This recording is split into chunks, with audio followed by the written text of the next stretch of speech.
goodness. What is going on, everybody? And apparently nothing is going on. Apparently my web camera is not working. Apparently, despite testing everything and making sure everything was perfect and good to go,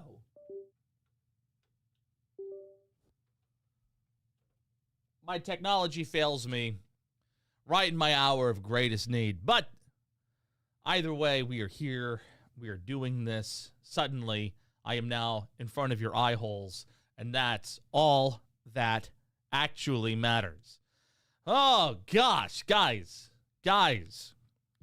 thank you so much for coming out here and, Hey, Hype, did you catch my message in the chat? In the chat, I see a Hype gamer here. So I need someone to talk me down. You did. I need someone to talk me down. And apparently all of my settings are just whacked. Somehow that happens when I really, really need all of my settings to work proper. But in any case, I am in the chat, the general chat. If you would like to join me, Hype, because I need someone to talk me down. We'll just talk you up. Oh, I like that, Legacy Zero. I like that. Guys, it has been forever since I have been live on this platform. I think this is actually the first time I've ever been live on this channel. And so it's good to be here, and I'm super excited to be here because we're talking about a new game, and we're talking about a game that I secretly have been really, really anxious to see or even hear of over the last 5 years. 5 years ago, we heard that Sean Murray and Hello Games had begun embarking upon building some kind of new procedurally generated game. Some type of new IP that was going to take their tech to a whole new level. Oh, and let me just say, that trailer did not disappoint, not even in the slightest. Light No Fire was exactly where I was sort of hoping Hello Games would go. I was really hoping that they would go for a fantasy-styled, single-planet, massive adventure sort of game, because I always kind of thought to myself, and this is just going to color a lot of my commentary so everybody is on the same page with me. I had always thought to myself that if they just focused on one planet, just one, filled it up with all sorts of really cool content, made it feel like a real planet, and then gave us this massive playground to jump on into, explore, have adventures in, and give us some magic and swords, that it would be just an incredible experience from beginning to end. And the end, well, would really have no end. So one of the things that I think people need to sort of come to a realization of is the scope. Because one of the things that we like to talk about with No Man's Sky was the 18 quintillion planets. That's a big number. That's a big number. And when you think about that big number, you're like, my gosh, we could be exploring an infinite universe forever. Oh, naive we were, but it's still pretty darn cool. And you can still, to this day, without any issues whatsoever, find tons of systems and planets that have never been discovered upon immediately jumping into the game of No Man's Sky. So now let's take it down to one planet, get rid of the spaceships, get rid of space travel in general, and now you move at the speed of, well, you're on foot. You have no jetpack, so jetpack boosting is Not going to happen. And I think the fastest thing we saw were the dragons. And the dragons, and Dave Langer, I know you're going to say this because you've been telling me this every single breakdown trailer in the chat. Without fail, you would come in and you would tell me every time this needs to be an end game thing, something that you have to earn. And I agree. I agree. And I feel like this is something that's sort of split. And so, chat, I see you all talking, and I'm excited about y'all. But the very first thing I want to talk about is, do y'all want a Nexus in this game?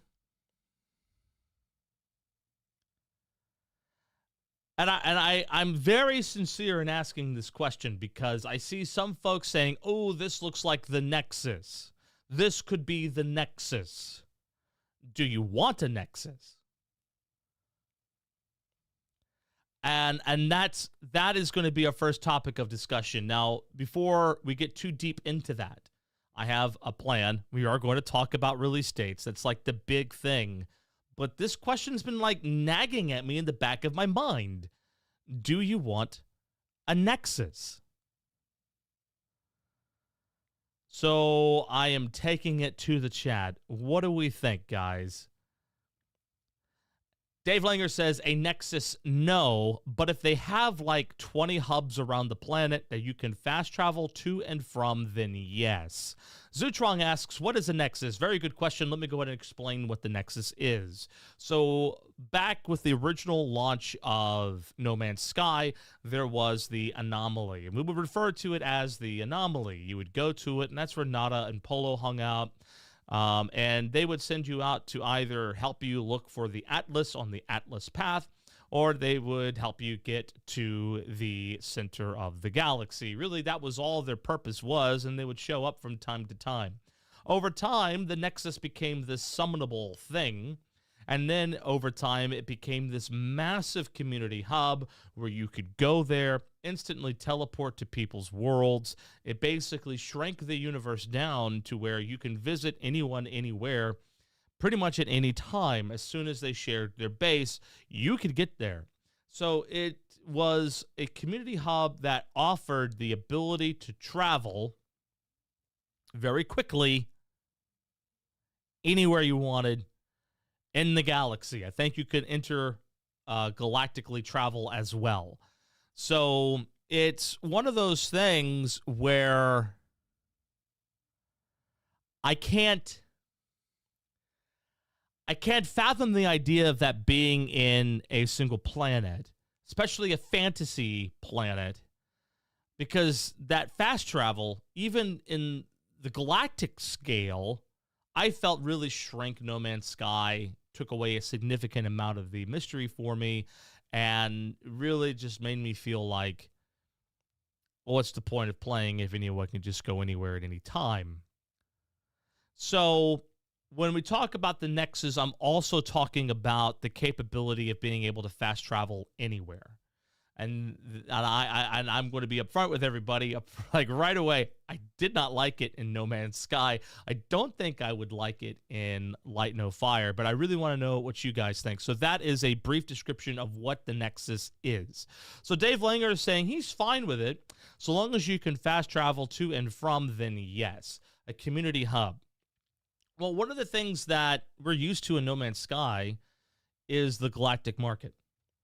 And one of my fears with a community hub in general is that we will no longer be encouraged or incentivized to locally gather in order to trade goods and resources and to meet players, but rather we would just fast travel to some hub and do that there and then take them back with us.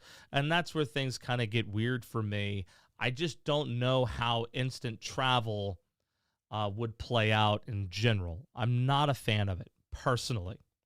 I like the idea of sort of, and I know some folk might not like this at all, but look, I romanticize this in my mind, and I could be completely wrong, and that's fine. but I like the idea, at the very least, of you're somewhat dependent upon the people who are near you and around you. Maybe you could specialize in certain tradecraft and you could trade certain items, but you would require someone else who can craft other things to help you along your way in your journey. And I like this idea of small, co-located communities of people building structures together, relying on one another to progress through the game. Instant travel to a community hub and instant travel back, it almost feels just defeats that community aspect of the game. I could see it. I don't want the ability to just teleport anywhere. So a limiting factor, the way Dave Langer is describing it, certainly is attractive. I can't really fully disagree with it, but that is interesting. Vexen Toy says, if the Nexus is like a pub in this game, then yes. Yeah, I don't mind if it's a pub. You can go there, you drink beer, and then you go back, and no one could follow you. I mean, like that's, there we go. And that would make my day. But what about another concept? And that is, hey, there's this big city. It's growing. You can get anything and everything you want there. You just got to go there. How far away is it? Oh, it's on the other side of the continent, man. You got to roll. Oof. All right. Well, I'm going to begin this journey to go find this city, to go find this town, or whatever it is. And then when you get there, the reward of the experience of actually finding it is huge. That's community, emergent quest. It's an emergent goal. That's something that we feel quite driven to go do. So, I kind of want the pub to be in the world, not necessarily at a hub. But that's interesting, Vexen Toys. I would be more on board with that. Legacy Zero says, not if they can't make it meaningful. No Man's Sky doesn't do that. Wow. So Legacy Zero says the Nexus in No Man's Sky isn't meaningful. And I think a lot of folk would actually disagree with that purely because of the ability for you to go see new places and to go take a look at popular planets and really just sort of fast travel around to different things and do different activities. I think I remember at one point comparing the Nexus to something like Ready Player One, where here's the race car planet. Someone put together an awesome racetrack. Here's the club planet. Someone put together an awesome club. And you would find and discover these different communities and go there and experience what somebody built. In a lot of ways, the Nexus sort of created that sort of environment where people would create and do, like, sort of create their own game in a way, their own atmosphere, their own thing. But I would imagine over time that might not have sustained itself, which I think is probably what Legacy Zero is alluding to. So interesting.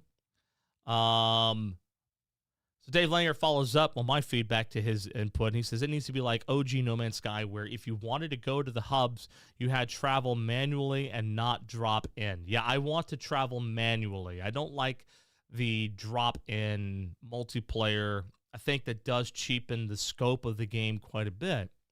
Because when you think about it, you got a planet-sized planet. We have fantasy things that will help us move about it. One, you'll never run out of stamina, right? You could just run and run and run and run. That's always going to make you faster than real world. Two, you're going to be able to easily tame beasts and creatures, which you can ride, many of which can fly. So we saw flying birds, for example, not just the dragons. We saw the wildebeests running through the desert. Those look pretty fast. That's really nice. I would imagine there'd be other rideable mounts and creatures as well. So to me, you have the tools to get around, and it would be an adventure to get anywhere, and that the journey is where the fun is. So I wouldn't mind it if they had some type of hub where we could expand it.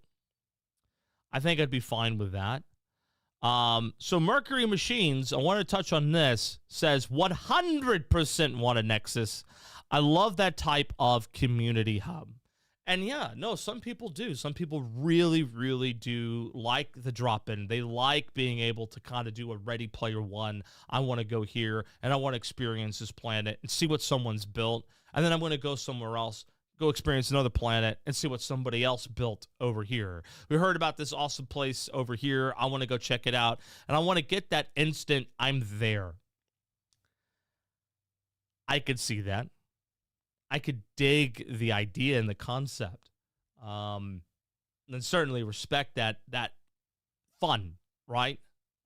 Because that's what it was like. It was very much like a Ready Player One. Go play the game someone built. Go have fun, and then no limitations on your travel. Go wherever you want. That's just not my kind of fun. But I respect that, and that certainly is some interesting feedback. I'm glad people are having a lot of fun with the Nexus, and so I'm super down with it. Max Ramos says, maybe if the Nexus was a central kingdom to collect quests, yeah, I could see that, and it would be in a void space that doesn't connect to the planet. So something that's isolated, you can go there, maybe pick up some quests, but not necessarily something that would help you get from point A to point B. Okay, interesting. So I am definitely way up in the chat. I'm missing a lot of new chat. So let me see if there's any other really big points here that I want to hit on. Hubs that you can't fast travel to. Thank you, Dave Linger. Yeah, I you know, the thing is that when it's hubs that you can't fast travel to, Dave Linger, well, then what's the point of me building my own?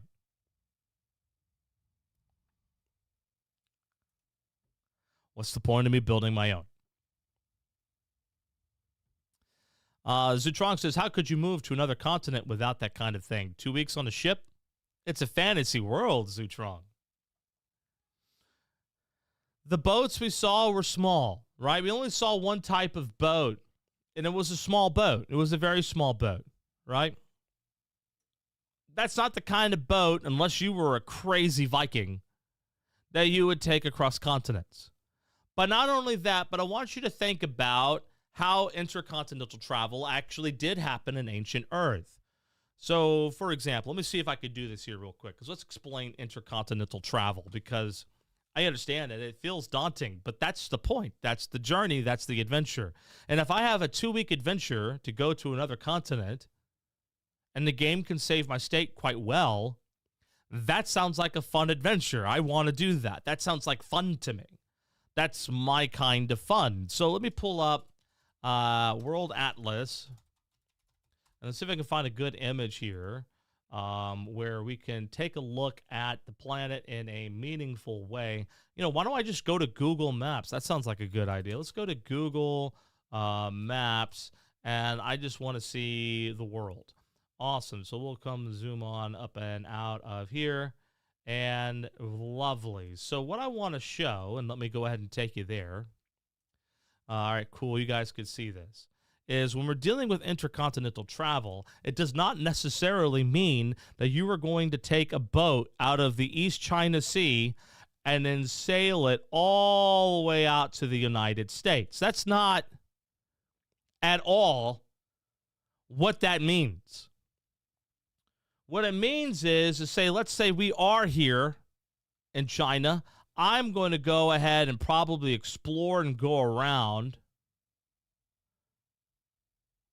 using whatever fantasy methods that I want until I can go as east as I can. I'm going to go as east as I can. And now I'm going to take a boat from here. I'm going to take a boat from that point to here. Congratulations. Short sail. You are now on a brand new continent.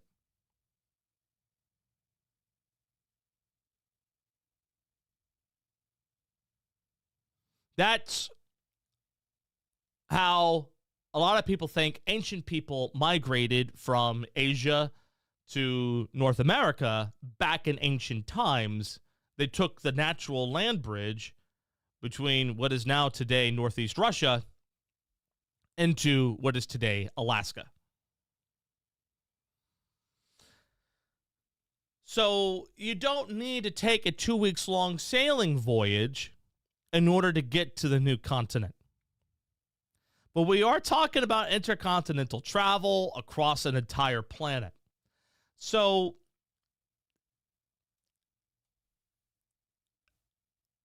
that would be an incredible journey. You would have a lot to explore along the way, tons of adventures. It's not like you're just following the coast doing nothing. You're going to run into different things all the time.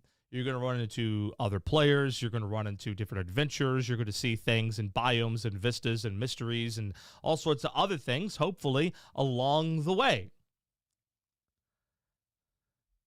So it's not going to be just like a boring walking trip. So that's kind of my response to the, well, without that kind of fast travel, how would I get to another continent?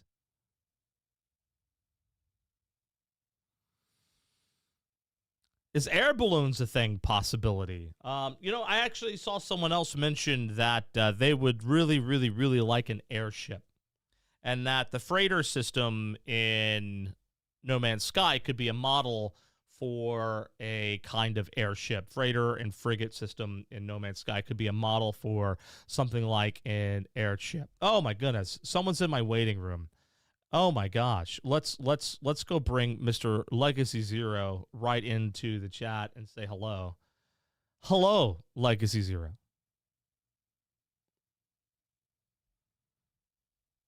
As he says nothing back to me. I hear you now. And he's gone. Professional streamer over here, man. He's trying to get it to work. Are you making progress?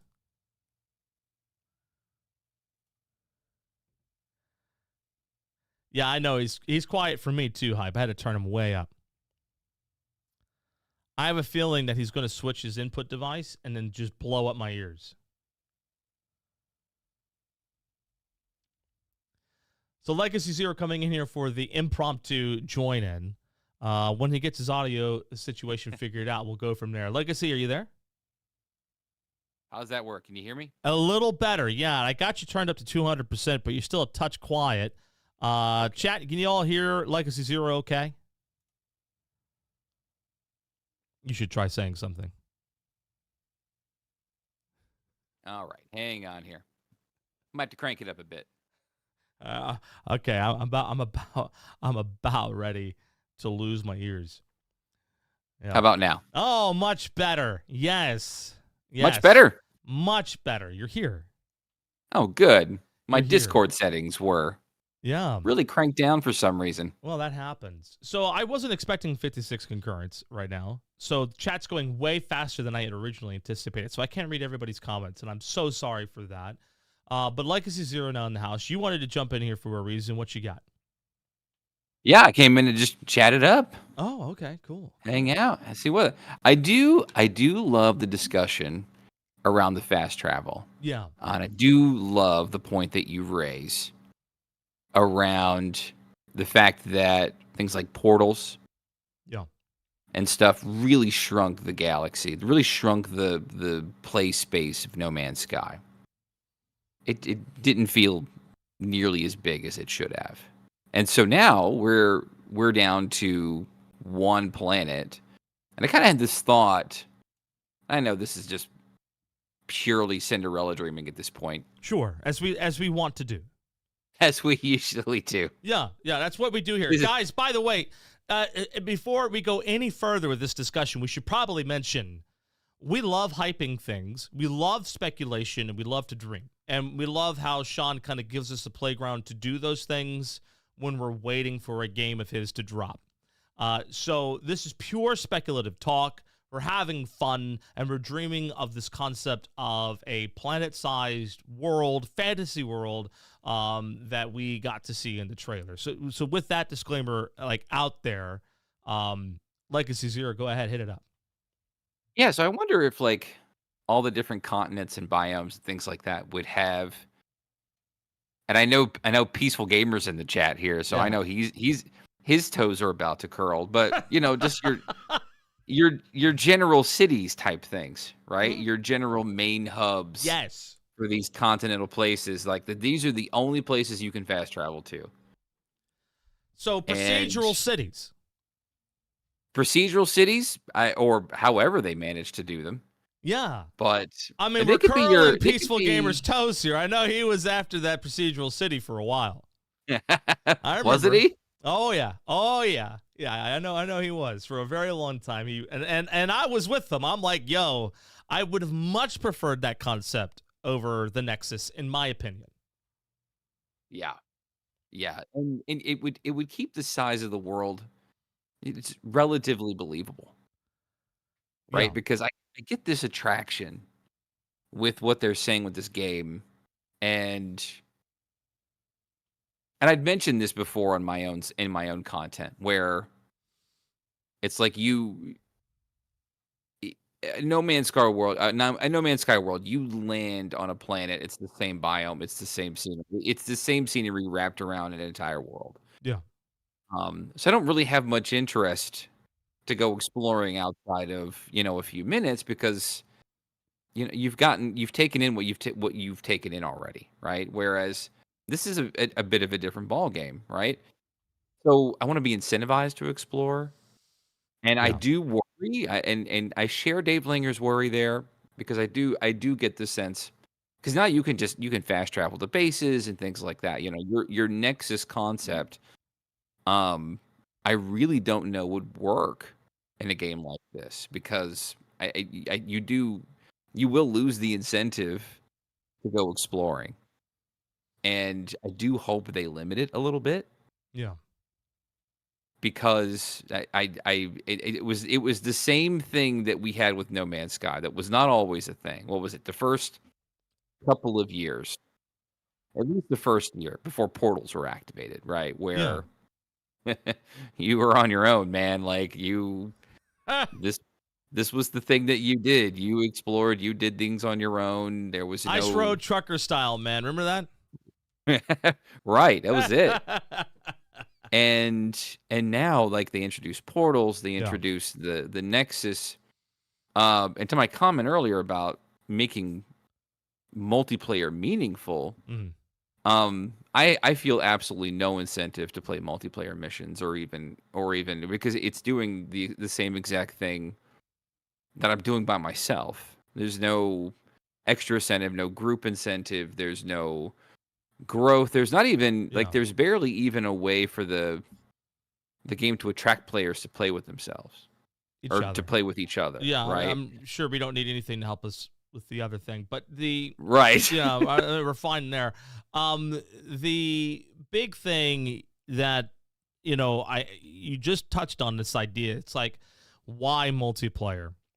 And when you open up the Light No Fire trailer, which I'm going to go ahead and actually just put on the screen real quick, because the opening scene there, I mean, to me spoke volumes, and I'm not exactly sure how many people were kind of there. 8.6 million views on this thing already. Wow. That's just massive. But if you watch the opening bit of this trailer, and then we just click the play button here, right? The first tangible word that appears on the screen is what? Multiplayer. That's the very first word they used to describe the game. Not even Earth. The first word they used to describe the game was multiplayer. And that was something that I think you and I both, years ago, we were kind of screaming into the void. And now I'm discovering maybe it wasn't in the void.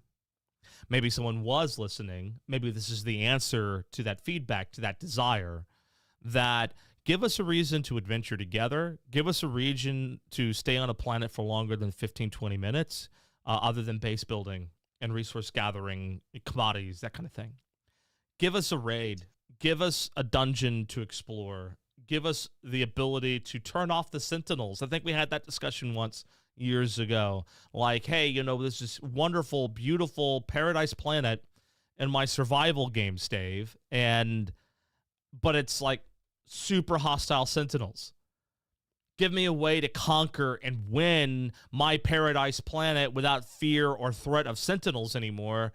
And I would go on that adventure. I would go and do that thing. Is this game the answer to that feedback? And they're really leaning into it too, the whole multiplayer aspect. Yeah.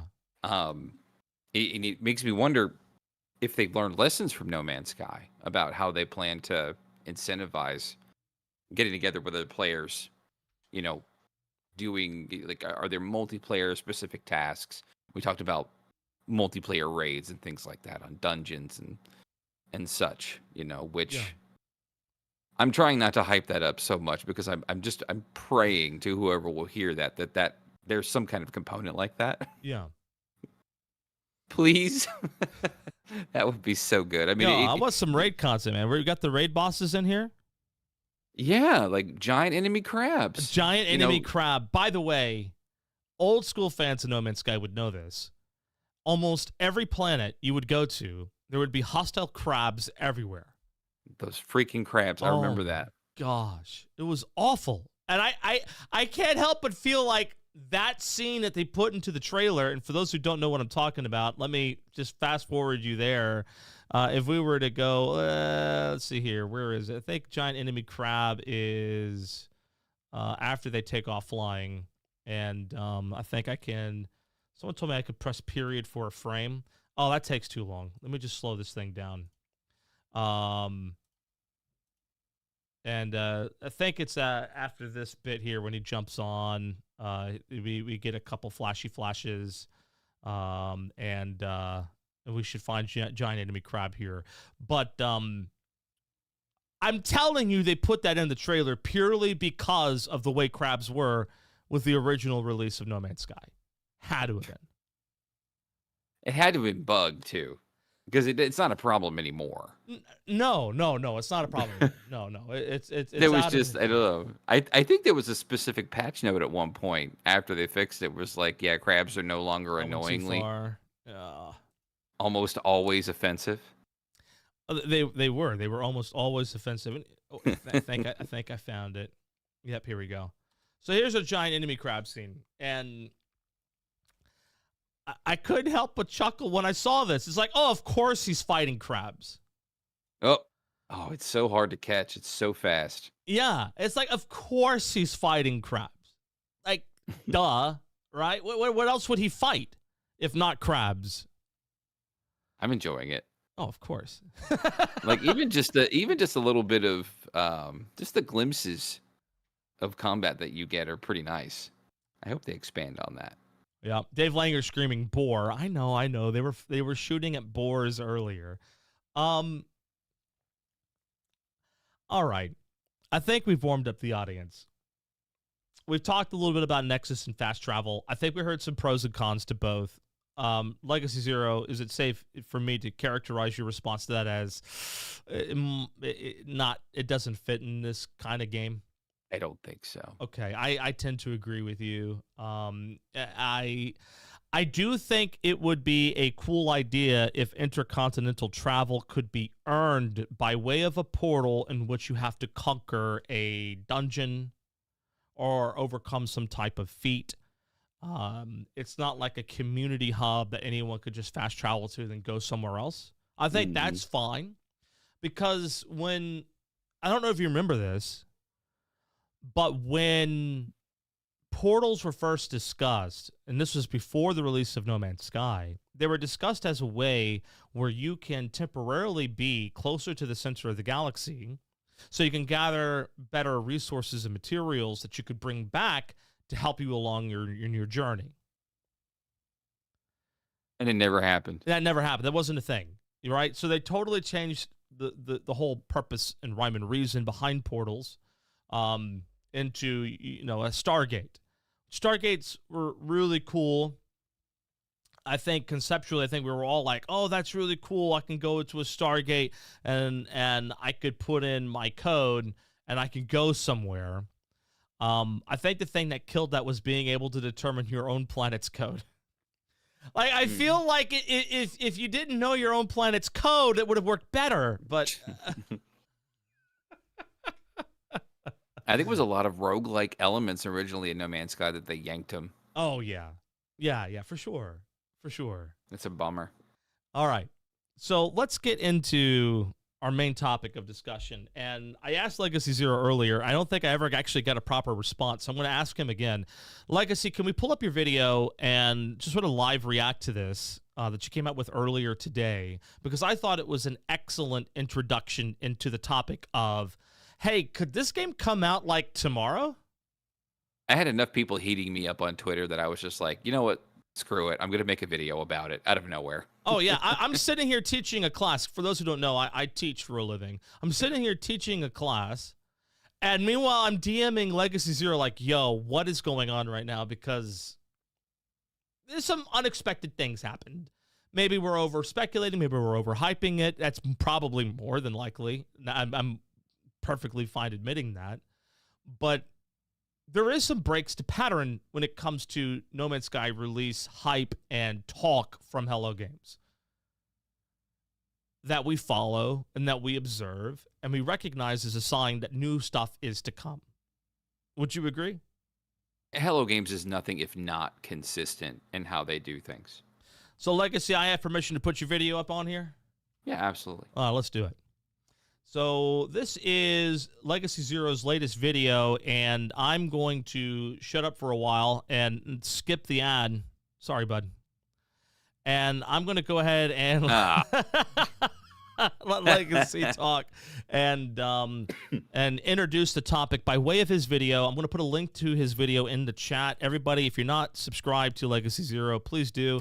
He's been a consistent voice in Hello Games No Man's Sky circles for a very, very long time and is worthy of your subscription. So be sure to give him that watch time as well. But let's go ahead and we'll let Legacy Zero take over the conversation, albeit temporarily, for 10 minutes and introduce us to the idea maybe Light No Fire could come out sooner than we thought. So here we go. In today's Oh my gosh, why don't I put that back up to normal playback speed? Because Drunk Legacy Zero, no one wants to listen to. video, we try to answer two of the biggest questions that we see around Light No Fire right now. When does Light No Fire release and on what platform? All of that information and more here in the LZ.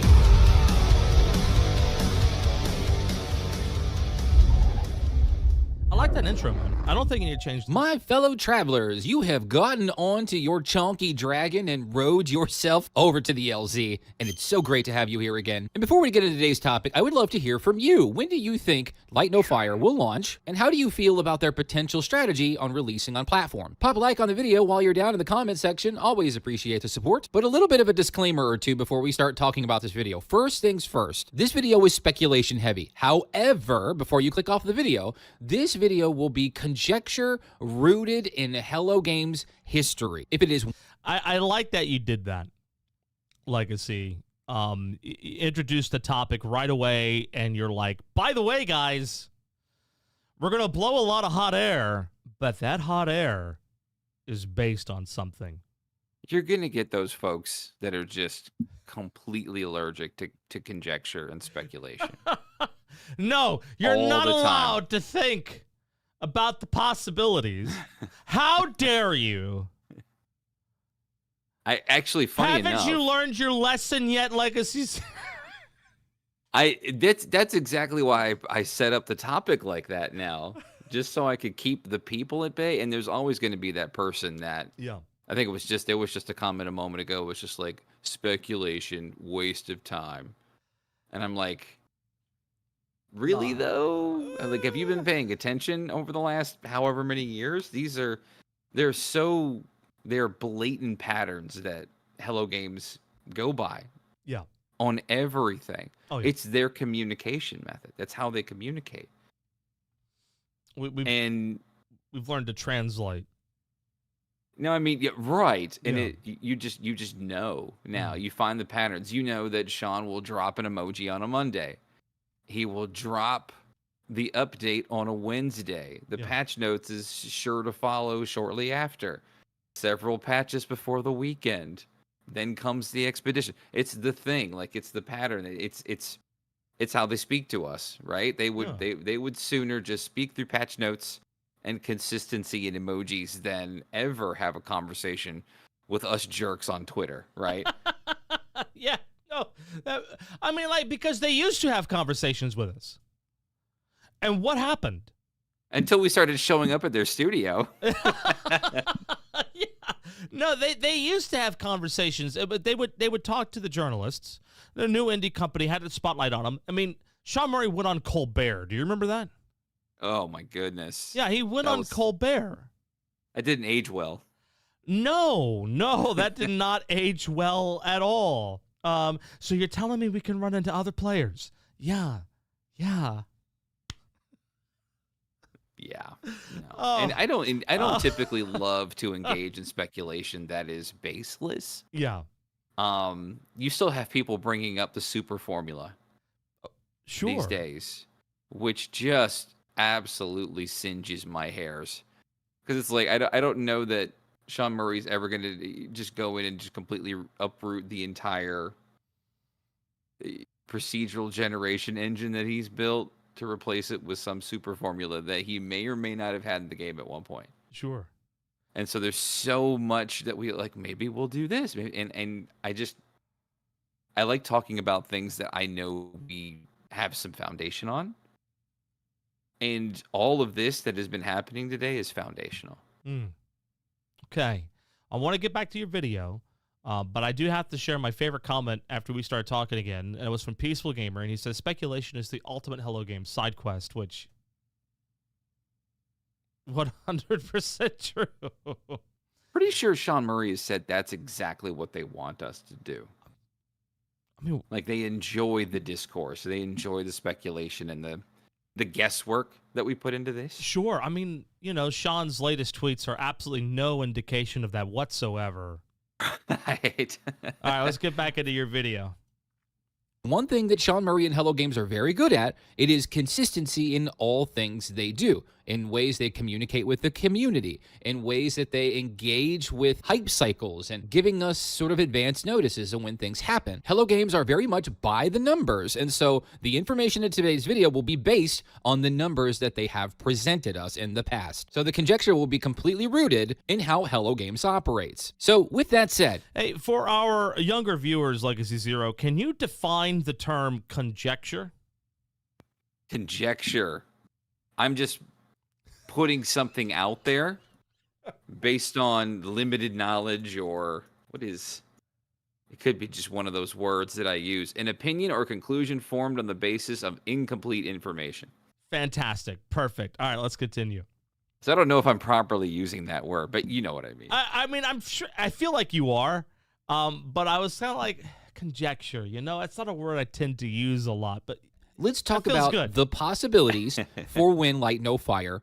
Here's everything you need to know about Nogu's murder. And then we have an ad here. Let's skip that. Is that a mid-roll? That was a mid-roll, respond to our wallets and end up in our baskets. Let's go off of what we know so far. Light No Fire has been in development for 5 years. This is per Sean Murray himself. No Man's Sky launched after 5 years. Of course, the big difference between Hello Games 10 years ago and Hello Games today is night and day. The team are absolutely that much more competent in how they are handling things. They're much more well-funded, much better staffed, and as you can see by the trailer, much more capable of producing a game. And then another thing that has been creeping up into my feed, Hello Games is now advertising Light No Fire in several different places. So far, I've seen 3 different locations: Twitter, Facebook, and Reddit. That was the big news today, and I don't want to take credit for anything, but I feel like I opened this can of worms.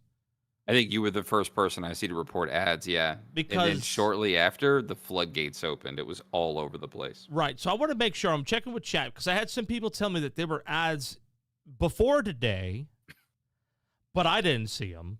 Nope. I asked for screenshots of those ads. They were not provided. And even though they were saying they were screenshotting it, like this person was like, I think he was just full of it. But there might have been. I mean, like, the thing is like, if you look at my tweet from earlier today, when we really I got an ad from Hello Games, and I'm like, I don't know what to make of this because let's be fair, I haven't been following the No Man's Sky, release cycle posts that much in the past. But when I found this, I was the first or the second person to like it. I can't remember if I saw it totally blank or not, but I immediately shared it and then retweet quoted it. And I took the screenshot and I was like, yo, what is this? Why do I see ad up here? Not only that, but I don't recall them doing a lot of marketing work at all in the past for anything. It's very selective, if anything. Yeah, they don't do this that often. So, you have the natural response of, well, everybody's going to advertise their games. And I happen to know a very, very wonderful person. You might know her as Vunus, those of you in my chat. And Vunus, for those who don't know, happens to be a brand manager working at Ubisoft. So I was hoping to get Vu on the stream today because I was going to say, Vu, I want to pick your brain today. Talk me down. Tell me I'm wrong because I want to be talked down. I do. The people are failing miserably at this point. Mm-hmm. That this ad from Hello Games, something we rarely, I've never seen it personally, but I've heard of it. I rarely see it. And so I asked her, I said, how far in advance would a marketing team start drumming up wish lists typically? And as you guys know, I used to be pretty thick in game developer circles for quite a few years. And so, of course, naturally, I start getting some amazing responses. One from the Hashtagonist, who is currently the PR manager for his company, which is, I think, an indie game company working on games like Abiotic Factor and The Rise of the Golden Idol, which I literally just read from his profile there. And he goes on to follow this conversation. He says somewhere between yesterday and ASAP, so as soon as possible. And then Lisa says, or Vuna says, that the Hashtagonist is right, though. You want Steam page and wish lists available as soon as you're public, no matter what. It's good sense. As for reasonable marketing cycle, more than 12 months, and it's a struggle to stay in public perception for most. The Hashtagonist comes back and says, there's so many metrics we care and worry about, and all different types of timing momentum. But yeah, in short, if people learn about your game, they need a place to put it. We can't rely on you remembering it, so wishlist is the next best thing. So, Vu, to kind of help round it out, earliest 6 months, outside edge 12 months. That's for your typical AAA publisher. Okay, so she is a brand manager at a AAA publisher, Ubisoft. And then we have the Hashtagonist, who's more for an indie developer, and you kind of get the idea here. So we have two different perspectives, pretty much giving us similar answers. So could this simply be No Man's Sky riding the more traditional marketing cycle that AAA publishers and game developers follow? What do you think? Okay, those numbers would make sense to me if I, the consumer, am watching marketing trailers that had release dates in them. Okay. Which that one doesn't. It doesn't even have a summer of 2024 or something like that, right? It's just here's a trailer. And now, I mean, to be fair though, to Hello Games, I mean, this was a point that I brought up, I think, from my first Light No Fire video, was the question of, can that team capture that discourse lightning in the bottle again? Yeah. Because when they unveiled No Man's Sky, that was the talk of the industry. It was like, what the heck is this game? Oh, yeah. What do I do in this game? This game is incredible looking. I don't know what I'm looking at here. What's the point of all this? But there was a genuine interest that, it was probably the only reason why I think some of the OGs got the views on YouTube that we did, was that there wasn't a lot of people creating on YouTube for that game, but there was a lot of viewers. Oh my and goodness. a lot of viewers for a very long time. Well, now we got a share pool of 8.5 million at this point. Yeah, and that's more than the initial trailer for No Man's Sky, even in just 5 days, 6 days. Oh yeah. So it's definitely captured that lightning again. I mean, even just the 3 videos I have now is in the 20,000 range. So it's those numbers are cooking. So I mean, they could be right in the sense that they kind of want more recent memory for their marketing. But Hello Games is very good at churning up discourse no matter what, because they're controversial at their core. But I don't see why they would pay a big marketing spend, because they're paying this marketing spend everywhere. Has Hello Games ever done the traditional marketing wrap up for anything? Anything? They've done a little marketing. I mean, they've done the traditional pattern that other games follow. No. Have they ever followed that? No. Have they ever needed to follow that? No. No. I mean, well, actually, there was the marketing push through PlayStation, but again, that was closer to launch. Yeah. You remember the Fight, Survive, Explore, and there was a 4th one, trailers that dropped. Trade? Through Sony. Yeah, I remember that. That was within a couple of months, wasn't it? But that's when everybody knew the release dates too. Well, remember there was a delay. There was the delay. There was a delay from July. And, oh my goodness! No, we went through some hard times back then, y'all. I got a few gray hairs thanks to Sean. But it came out in August. I believe it was August, maybe September when it finally did come out. And they had, when they were with Sony, yeah, Sony did push a traditional marketing thing for them. But ever since that point, they've been off in their own world. The only marketing they've done since is what you see here. Just little social media ads. Now, let's talk about Last Campfire, because that's the only other example we have to follow. And my understanding is the folk who made that game wasn't the proper Hello Games studio, but was rather an indie team whom they helped along. Just like a little, I think it was just a couple of Hello Games members, if I remember right. It was like 2 to 3 people. Yeah, and they made this really nice, simple game. It's a puzzle game. I haven't played it. Nope, me neither. I'm not a big fan of puzzle games. But the thing about it is that they announced it in 2018. Then 2 years later, the day before they released it, they said, hey, it's coming out tomorrow. In 2020. Shock dropped it. Yeah, exactly. They shock dropped it on everybody, and there's this game. It's out. Go play it. And my understanding was it was well reviewed.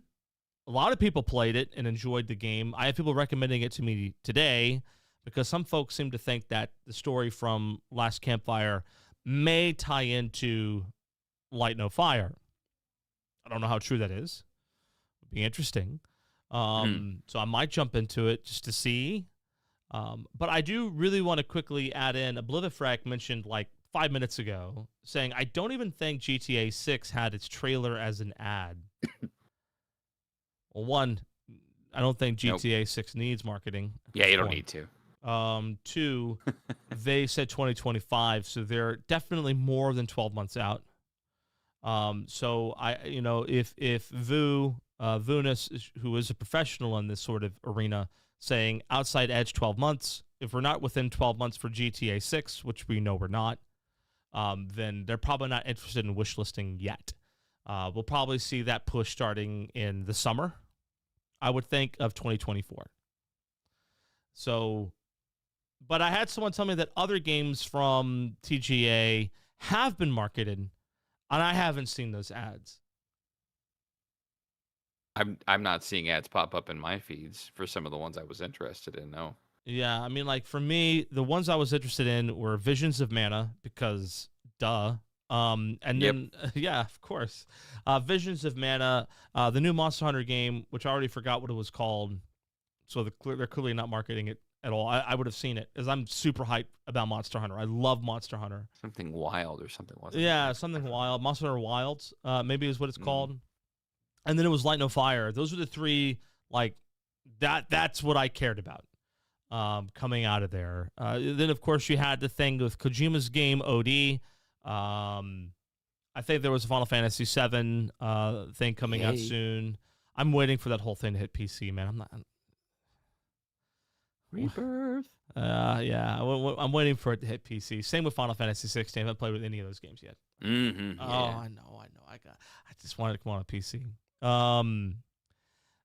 But you know, other than that, everything else was kind of a dud for me. I guess Blade was a thing. Not really interested in Blade. And that was there any other standout ads? There's a couple of. There was Exodus. That was one. The Matthew McConaughey backed one. Looked interesting. Okay. Exoborn. I was interested until they said it was one of those extraction shooters, and I was just like, never mind. No Rest for the Wicked? That's that isometric one, wasn't it? That looked interesting. Yeah. So, all right, I think we hit the big ones. I haven't seen any of these games getting ads. Have you?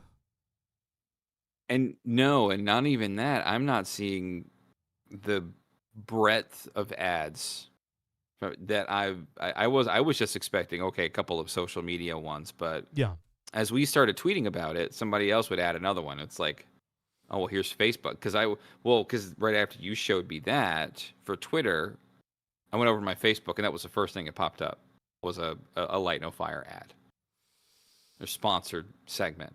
And then as we began to report on it, somebody left a YouTube comment a little bit earlier, was like, literally, this trailer played right before your video started. Yeah, I saw that comment, man. I was like, yo, it's on this video. So I'm on YouTube now, or it's on YouTube now, and then somebody else commented and said it was also on Twitch. Yeah, it's somewhere on this video. Someone mentioned, because I was kind of searching for your comments, because I think you've hidden my replies on your videos. What? I left the comment. I don't see it. But someone did tell you that. I remember seeing it. It's like, what? I banned BDubz? Probably. No, what? That's not possible. Oh, I'd left the comment. So either YouTube screwed the pooch on my comment, or you know, you hid them. Well, it's one or the other. Anyways, well, it's true. It's my new channel, so I don't know how that would be possible. Oh, well, yeah, that wouldn't work. Yeah, I don't know. Awkward. Yeah, but that's fine. So the advertising is a pretty big deal, I think. I think that is significant. There is a lot to be said. Hey, I think that it's good marketing sense that you want somebody to put your game on a list. Put our game on a list. But the thing about it is that the communication that we've been getting, if we were to go to at Hello Games, for example, who's been sending these ads, if we were to go there, no one's saying wish list now except for here on this page, but the ad didn't say that. The ad that we showed earlier. So they are saying wish list now from Sean Murray's post on December 11th. That was 2 days ago. So I guess they are making a wish list sort of push. That same post from a couple days ago. So that's fair enough. Okay, they are mentioning it in this screenshot. They don't. On their actual ad, they don't. So there's a very good chance, right? They're following conventional marketing wisdom. Hey, get your fans to put the game on a list. Everybody go wish list Light No Fire now. That's what they're saying. I think that if we were not kooky, No Man's Sky veteran speculators, that would be a safe conclusion. Mm-hmm. You sound not convinced at all. Yeah, like that blows my mind. I mean, I don't know. I mean, obviously, I'm not a professional at this. Sure. But I don't see myself ever putting together a big ad campaign to just push people to wish lists. Okay. That just feels weird to me. Now, to be fair, we got brand account managers at Ubisoft and indie games saying that they do this. And I'm wondering if there's some kind of metric or something that they go by. Yeah. Almost kind of like pre-orders in a way, where they're gauging interest in the game just purely by a wish list. Because I'm pretty sure they can see how many people have wish listed their game. Oh, yeah. Yeah, I would imagine they could. So then that suddenly makes sense to me. So they would kind of want to track that. It's kind of a weird metric too, because I mean, I think the console market, well, I don't know, that's unfounded, and I have no proof or no research on how many more consoles there are than PCs out there, or Steam accounts rather. But how much do you think Sean even cares? Oh, he doesn't. I mean, how many people they got working over there? Like 24 people? I think, yeah, I think it's a couple of dozen. Last I checked, it's been so long, but it was like 20 some. Yeah, so they got like 24 people working for the studio, and he owns it, and he knows that with a tweet, he could probably sell 2 million copies tomorrow. Oh, yeah. Yeah, so that's the other thing, too. It's like, okay, is he really going to start going traditional marketing because that's just what you do, which is what a lot of the people saying, nah, it's not anytime soon. It's probably going to be like Q3 2024. That's what they're saying to me is, oh, this is normal. This is typical. This is like regular marketing. And yeah, if you were talking about AAA publisher or somebody who is more in the traditional sense of trying to sell a game and your name is not Sean Murray, that's what they would do. But this guy's name is Sean Murray, and that's not at all what he would do. I mean, we've been following this guy for over a decade. Mm-hmm. He's very reclusive. Is this what he would do? No. Okay. So for us who's been around this for a decade, we've been watching this man for 10 years, this smells fishy. Mm-hmm. So anybody else who's new to Sean Murray and how this guy operates and how Hello Games works, understand that our conjecture is based on 10 years of us literally waiting with bated breath for every single thing that comes out of Sean Murray's mouth. And the only conjecture piece is assuming that they are going by the same practices they would with No Man's Sky. Yeah. You know, the same cyclical of, you know, reveal or hint, reveal, drop, etc. And, you know, they keep cooking. I got to go back to Dave Langer real quick. Dave Langer makes the observation. Also, Sean is pretty chatty on Twitter, which he rarely talks outside of releases. Yeah, we heard about the guy's pickle in his pocket. To be fair, he was flying back from LA, I think, at that point. But was back in the office. Was he partaking in the local festivities down there? Because, dude, we got some weird tweets. Mm-hmm. And then oh yeah. Let's take a picture of some feces. It's like, oh my gosh, yeah, dude. I was like, yo, where did he find this picture? And it dawned on me, oh, he took that picture and then shared it on his Twitter of poop running down a wall and on a sidewalk. And I was like, oh gosh, Sean. It's That's like disgusting. Sean's just straight coming out like, yo, what's up? My name is Tommy. I'm 17. I'm hanging out on the streets of LA. Like, just totally forgot what his Twitter account is for. For like 2 days. He got to live it up for a little bit. Yeah, he did. He had fun. Which, now that it's on my mind, we're going to get back to release date, guys, I promise. But, yo, is Sean Murray and Todd Howard beefing? I hope not. I think they well, are. Well, actually, dude. I don't care. They now that I think about it, it's like, because it's kind of a let them fight kind of situation if they are. So let me see if I can find this real quick, because this was, and Sean's been tweeting so much, it will take me a while to find this. So back after the TGA, so like a week ago, Apparently, Sean Murray met Todd Howard at an after-event party. Here's this guy's pickle, by the way, just so you guys understand. We're not making anything up about this guy's pickle or there's the feces. Let's see if I can find his post with, there it is. There's your pickle. So, Friendly neighborhood pickle. Sean Murray says, he called me the Joe Danger guy, which I did not realize how short Todd Howard was until I saw this picture. But if Todd Howard straight up went up to Sean Murray and said, "Oh, you're the Joe Danger guy." Hey, Joe Danger guy. Yeah. Wow. Right? I might be a little insulted. I feel like, yo, what?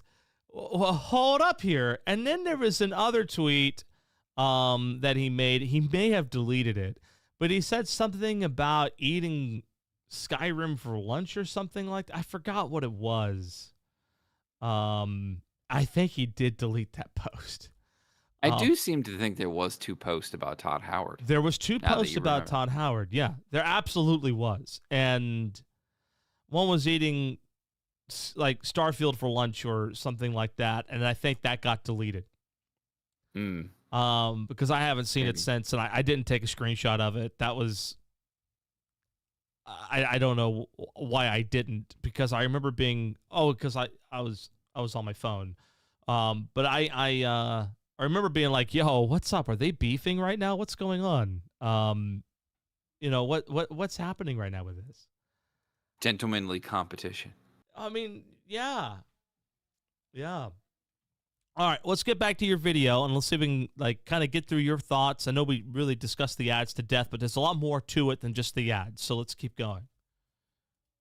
Now, my history might be a bit foggy here, but if I remember correctly, and correct me in the comments if you have different or better information, but to my knowledge, Hello Games has never advertised a game that's coming up unless that game was on the very short horizon. Hello Games has also run advertisements on the eve of No Man's Sky updates as well. Now, of course, it could be said that the team are probably just sort of... So you said on the eve of No Man's Sky updates. Is this thing dropping tomorrow, Legacy?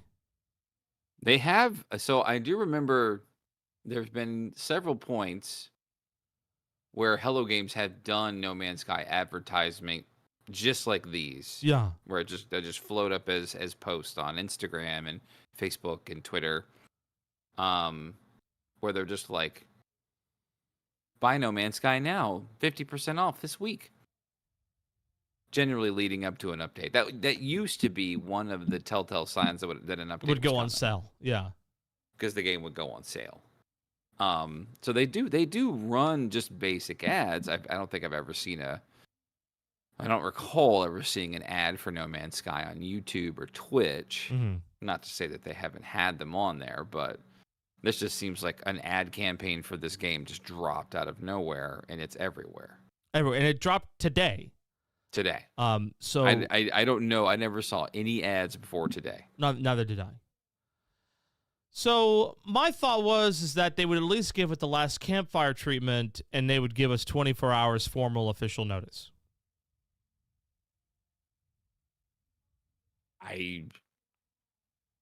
This definitely feels like it's closer than what a lot of us might be thinking, like holiday 2024. I've got people in my replies that were like, no way this isn't 2025, which, I mean, there's the possibility. It took us 3 years to have No Man's Sky after their reveal.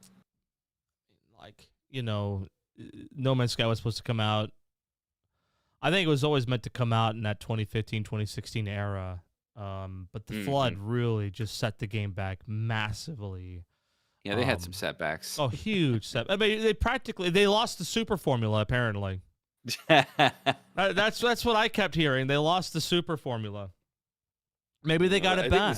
I think they got sued over the super formula or something like that. I think they had to face multiple They won that lawsuits. lawsuit, though, didn't they? They won the one against Sky Media. Yeah. Yeah, they won that one News. because Sky News was silly, suing them over their name. Stupid. Come on, man. Yeah. Frivolous. Oh my gosh, so awful. I don't think they drop the thing tomorrow. Just so everybody understands, I do not think they're going to drop this game tomorrow. If they did, I would be shocked. No, what I honestly Too close thought, to the holidays. Yeah, what I honestly thought they'd do was Q1 come out with that huge No Man's Sky update. Maybe drop some lore about the world of Light No Fire in that update, and then in Q2 drop Light No Fire. And so basically what would happen is that you have an update for No Man's Sky in one quarter, Light No Fire, No Man's Sky update, Light No Fire update, No Man's Sky update, Light No Fire update. Do you think they could keep that cadence up? Because I feel like that's what they want to do. So then it's 6 months. It's 6 months between updates for either game, but you're switching between the two. That's one way for them to keep us cooking on it anyway. Because I know Sean doesn't particularly love dealing with the press. No, not at all. Not after how they did the guy, by the way. You're right. I mean, I think a lot of folk, like during the Sean Murray lied days, they put a lot of blame on Sean Murray. But there were a lot of times when Sean would straight up say, and he did in several interviews, not all of this is going to be at launch. Right. He did. I know he did. I think I came up with videos. I have a video called Sean Murray Lied where I defend him, and I take those clips and I show it where he says very clearly, not all of this is going to be out at launch. People's consensus was, well, he needed to be more upfront about it and not rely on the press to tell his story. I agree. So since then, he has not relied on the press to tell any of the story. In fact, he doesn't even tell the story himself. He just releases the game and says, you like it? No? All right, well, I'll come up with the next one. Or, yeah? All right, great. I'll come up with the next one anyway. I mean, there's a lot of folks that kind of push back on this narrative that Sean could drop this game pretty soon. Yeah. And, I mean, in their basis of, well, why would they not market their game? And it was like, well, they're Hello Games of No Man's Sky infamy. And there's obviously so many examples of a game just hot dropping out of nowhere and being ultra successful. Hades did it. Dropped out of the TGA into early access, and when it went to full release, I think came one of the best games really ever. It's got to be on my top 10 list somewhere. As I love Hades. Brilliant game. Really good. Apex Legends was one. That game dropped out of nowhere. Literally nowhere. Yeah. So it's like, wait, this isn't Titanfall 3? This is a Titanfall Battle Royale? What's the deal? Yep. And I still played that game. What was that? 5 years later? Oh, shoot. That was back in 2018, 2019? There was a game just this year by Tango Softworks, I think it was. I forget the name, but it was a really colorful Hi-Fi Rush kind of game. Hi-Fi Rush, that was the one. Yeah, the people in chat are bringing up. Dave Langer brought up Hi-Fi Rush. That game, I think, was probably Xbox's best game of the year. I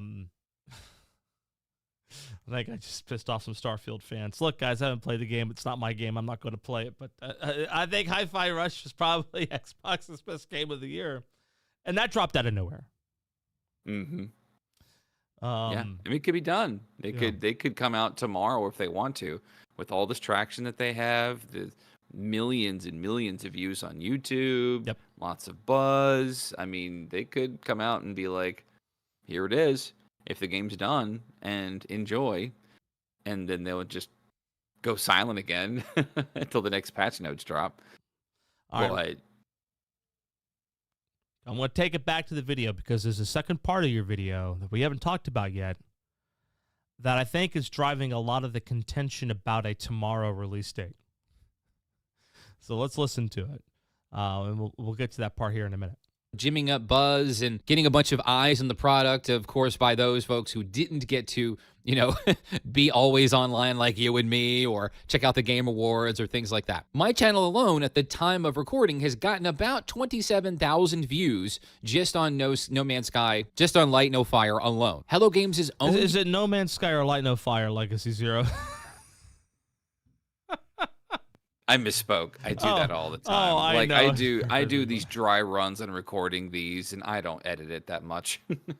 I don't blame you either, because you can sit there and make it perfect, and literally no one cares. Right. So you said 27,000 views for you?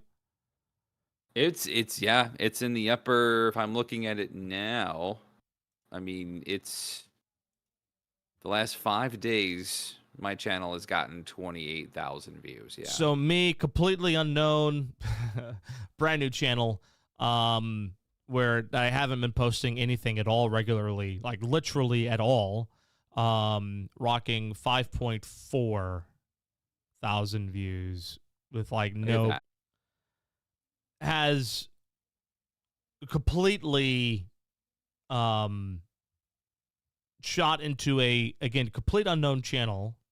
Familiar personality, unknown channel, up to about 6,000 views, almost doubling subscribers, probably within the next 2 to 3 days, doubling subscribers is pretty wild. Mm-hmm. There's interest. So, yeah, people are tuning in, they're paying attention. I tend to agree. They don't really need the big marketing jump.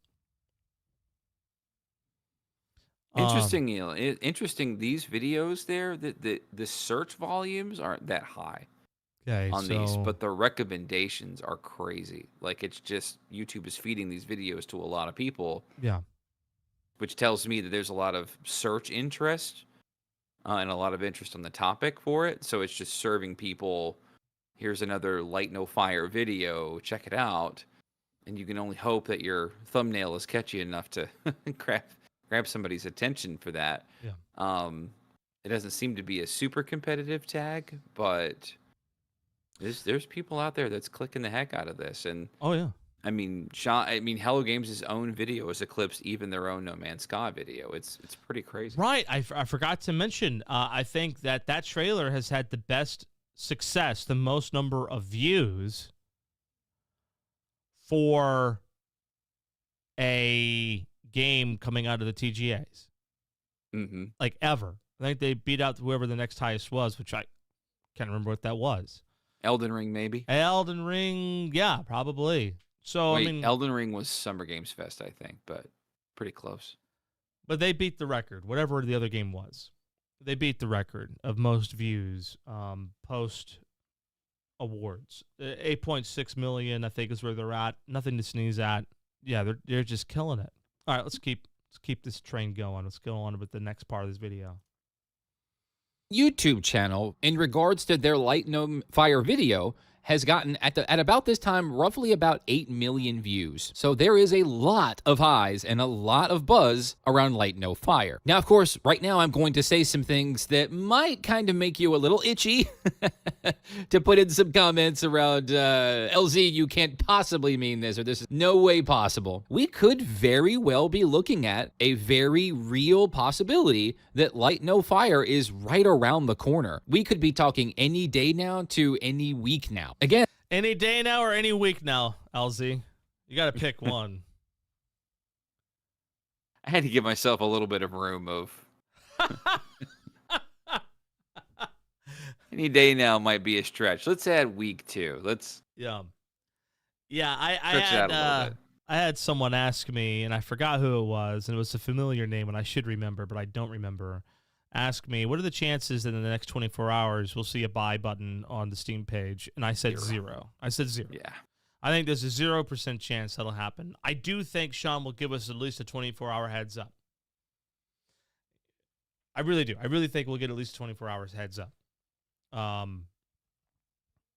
So people were mentioning, like, well, the holidays are coming up. They got Christmas. And it's like, yeah, you have a very clear Christmas week, the 25th through the 29th. But next week is a pretty standard work week. You could work the 18th to the 22nd, go home for the holidays on the 23rd, come back on the 30th, get a day of rest, and you're back to work on the 1st, right? This is one of the best setups for, like, a full week off of work anyone's ever had. That's how good it is. Because you got the 1st off, you'll be back on the 2nd. So if they came out with the game tomorrow, that gives them a solid week to put out any immediate fires and then head off for the holidays. Come back next year and push on from there. Now, I don't think it's a full release, by the way. If anything were to come out tomorrow, it won't be a full release. I think they would call it an early access. Mm-hmm.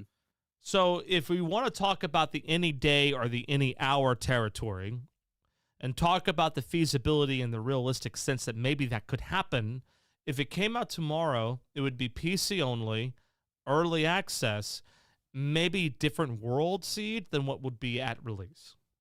Mm-hmm. Which would be acceptable, I think. They've done it before. Now, you'll talk about the benefits of doing a PC release in this video, but I think we could talk about it now, because if we're in the discussion point of, all right, let's pretend it's tomorrow.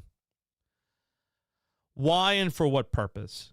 It would be early access, PC only. And why PC only? Because they don't have the red tape of pushing updates to consoles like you would get with Xbox and PlayStation.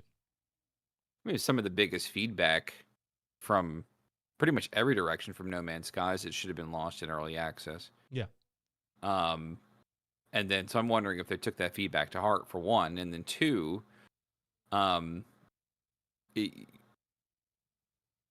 almost all of the updates that came for No Man's Sky subsequently were always dropped on experimental first, or always dropped on Steam first. Yeah. Because they could just push the button. They could just upload they could just update the depots on their own. And there's no Gabe Newell standing in front of them going, "Is this kosher?" Yeah, there's no one in their way. Exactly. So if we were talking about, hey, No Man's Sky took to heart, Hello Games took to heart the feedback that No Man's Sky got. And it's true. There were a lot of people who were like, yo, Sean, if you released in early access and then full released with Next, no one would have thought twice about it. That would have been great. It would have been fine. It would have been perfect. So what if Sean's like, all right, fine. That's what we'll do. We'll go early access. Right? We'll push a lot of updates, do all the bug fixing, make sure it's right, reset the world seed, launch the console. Mm-hmm. That sounds like a sound strategy to me. It's a strategy. And if there's a lot of people that wouldn't like it. oh, we'll talk about that here in a minute. If I wanted to have a concentrated blast of testers, what week would be the best week for me to get a concentrated blast of testers to go jump in my early access game? Christmas week. Yeah, the next 2 weeks look great. It's prime for that. People would be able to be off work. Alternatively. Yeah, sometime during the summer. Alternatively would be a better choice. So if I'm looking at a spring release for Light No Fire, which I am still standing here telling you, I'm expecting Q2 2024.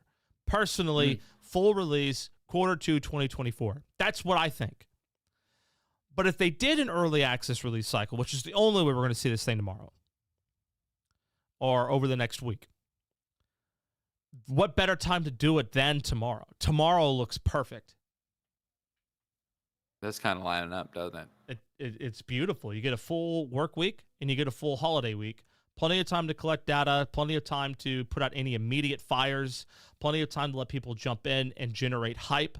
Because think about it, if people are jumping in and playing a game that's literally a planet size, the chances of you guys seeing the same game that I'm seeing at release is slim to none, especially if they can reset the world seed. Mm-hmm. So you're not, what I'm seeing is not what you would see. Would I get an advantage in terms of game system? Sure, but you get a polished game with feedback taken and applied. I think that's pretty good. I think that's a good trade for doing the PC-only early access.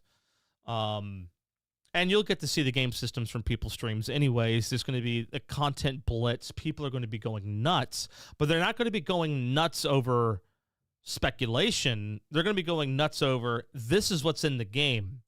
For them to go into early access would also indicate to me confidence. because No Man's Sky's biggest selling point was what if? Mm-hmm. If you go to early access, some of that what if mystery goes away.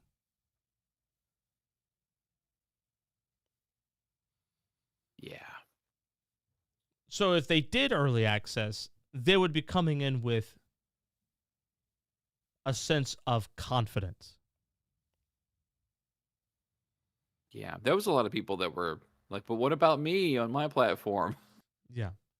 today? And I'm like, that's a valid question. I'm just not sure it's valid from the perspective of a studio who wants to have the best environment possible. Yeah. To test and fix their game. So let's get into the elephant in the room, and I'm actually going to stop playing back this video so that way everybody else, because we're pretty much hitting on all the points I wanted to hit on. And again, thank you for letting that video be a great jumping off point for these discussions. Link to that video, guys, is in the chat. If you're not following or subscribing Legacy Zero, what are you doing? If you're not subscribed to Legacy Zero, what are you doing? None of you guys saw that, right? Okay, great, perfect. So if none of you guys are subscribed to Legacy Zero, what are you doing? Go ahead and click that subscribe button. Guys, fantastic. I knew it. I thought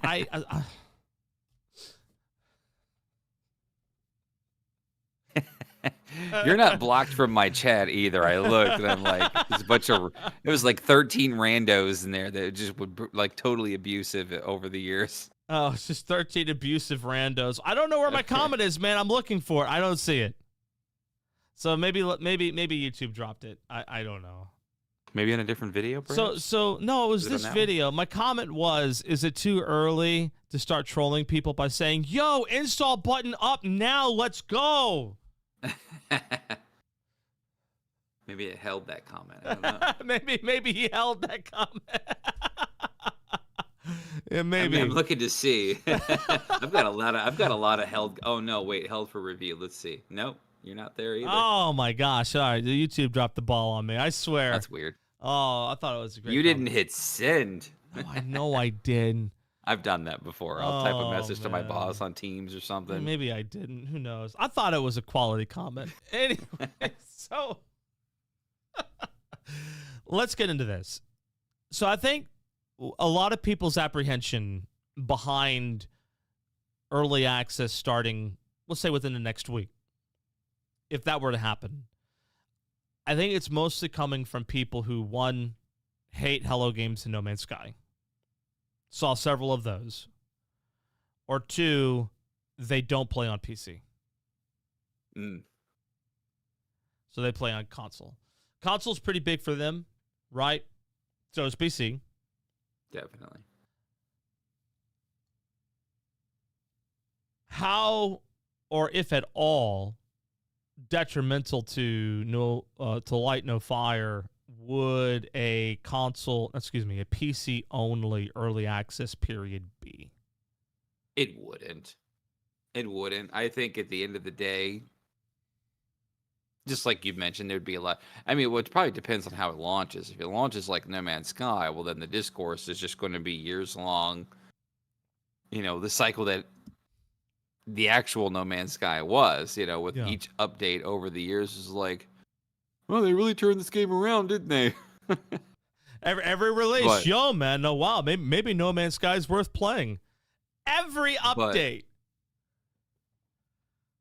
Every single one, the discourse was shifted even further into, Sean, how are you making money doing this, right? Or, you know, or Sean, you don't have to do this anymore. We get it. It's okay.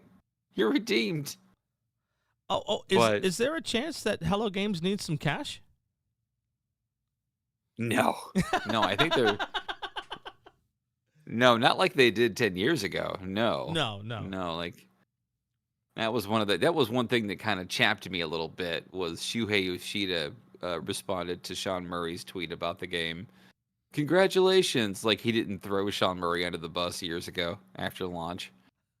And it's like, oh my goodness, that nerve. That dude threw that man under a truck, man. It was rough. I remember that. and like, I'm looking at this like, dude, if anyone put pressure on that man to release, it was you or money. Mm-hmm. or money. That marketing deal they had. Yeah. And, No, we can't afford to delay anymore. dude, they did too, man. The dude came out like, well, sometimes these indie developers to come out just a little too early, and this is what we get. I could tell you what, a tiny studio that's like my kitchen is bigger than the studio they had. Oh yeah, back at that point. And have you all seen pictures of my new kitchen? That's right, you did move, didn't you? I did move. Hold up, do I have any pictures of my kitchen? Hold on, my kitchen is bigger than the studio. This is not to brag. It's not like I'm living in a mansion. I'm not. But it's a huge kitchen. Go ahead and keep talking. I'm gonna see if I can find a picture. I mean, there was barely enough room for just regular folding tables in that room. Oh yeah. And like there was like 13 people just sort of stuffed next to each other. Like it was ridiculous, and the place flooded. And then you have like all these executives reaching out to Hello Games going, let us know how we can help. Yeah. And then years later, when they're ready for launch and they sign a marketing deal with Sony, they let them delay for a month and some change. Like, I don't know. I would have given Sean Murray all he needed to make this come to fruition with the amount of buzz that this project had. But they left him in the rain. It was so bad. I think they thought it was a lost cause. I think they figured cut and run, man. Just cut and run. We're going to make a lot of money on this. They did make a lot of money on that. And then they just cut and run. I have not taken a proper picture of my kitchen. Oh, well. Well, then that's what kind of homeowner are you? It's a nice kitchen, man. I tried looking for it. It's a beautiful kitchen. The kitchen island is 10 feet long and 40 inches wide. It's not a joke. I measured it. Love a good kitchen. Oh, love a good it's bedroom. Wonderful. Too. And I love to cook too. Yeah. Yeah, it's definitely bigger. Definitely it's bigger than good. the old studio. It's good. Yeah. So I'm hopeful that the folk who are not, if it comes down to a PC-only release, the folk who primarily play on console would be forgiving. It's part of a process that I do think they should endeavor to meet because, Sean Claims in the past, remember after Next came out, really made the point of saying, we're listening to your feedback. We're not going to do that again. We're sorry. When Next came out, he had a slight apology tour, and I appreciated it, and I think Next was a really good update. Mm-hmm. My favorite, one of my favorites, yeah. I mean, it just changed the game, but Atlas Rise, man, that was a good one too. Oh, Atlas Rise was good. That was Christmas, yeah. Yeah. They've done releases around Christmas time before. Yeah, that's right. It felt like Christmas with how When did Atlas Rise come out? I'm telling you, they had a big release around Christmas time. I think it was summer. Atlas Rise. Summer was next. Mm-hmm. No Man's Sky release date. When was that? I think Atlas Rise was August as well. August 9th, 2017, and now it's planned release of Atlas Rises. So yeah, I guess anniversary. That's their big. Yeah, that was their anniversary update. The 1-year update was Atlas Rise. What did they go like a whole year before Next came out? I think it was a couple of more bite-sized updates in between there because they ran Waking Titan again. Remember for that whole time? They did for most of that whole time. Yeah, they did. And so I don't. Now that makes me. Yeah, that does make sense. We didn't get. Wait, hold up, everybody. I'm getting flack because it's Atlas Rises. All right, Metallica has a song called Atlas Rise. It's a good song. It's a great song, y'all. My apologies for having some taste in music. I forgot about that song until you reminded me of that. That song was dope, dude. It really summoned a lot of Rage Against the Machine vibes that I'm 100% down for. So yeah, I mean, I'm hopeful that we have folk that would be cool, but if they did do the early access run, I think it would be them, 1, listening to feedback from the No Man's Sky days, 2, putting them in an excellent position for a Q2 launch in 2024.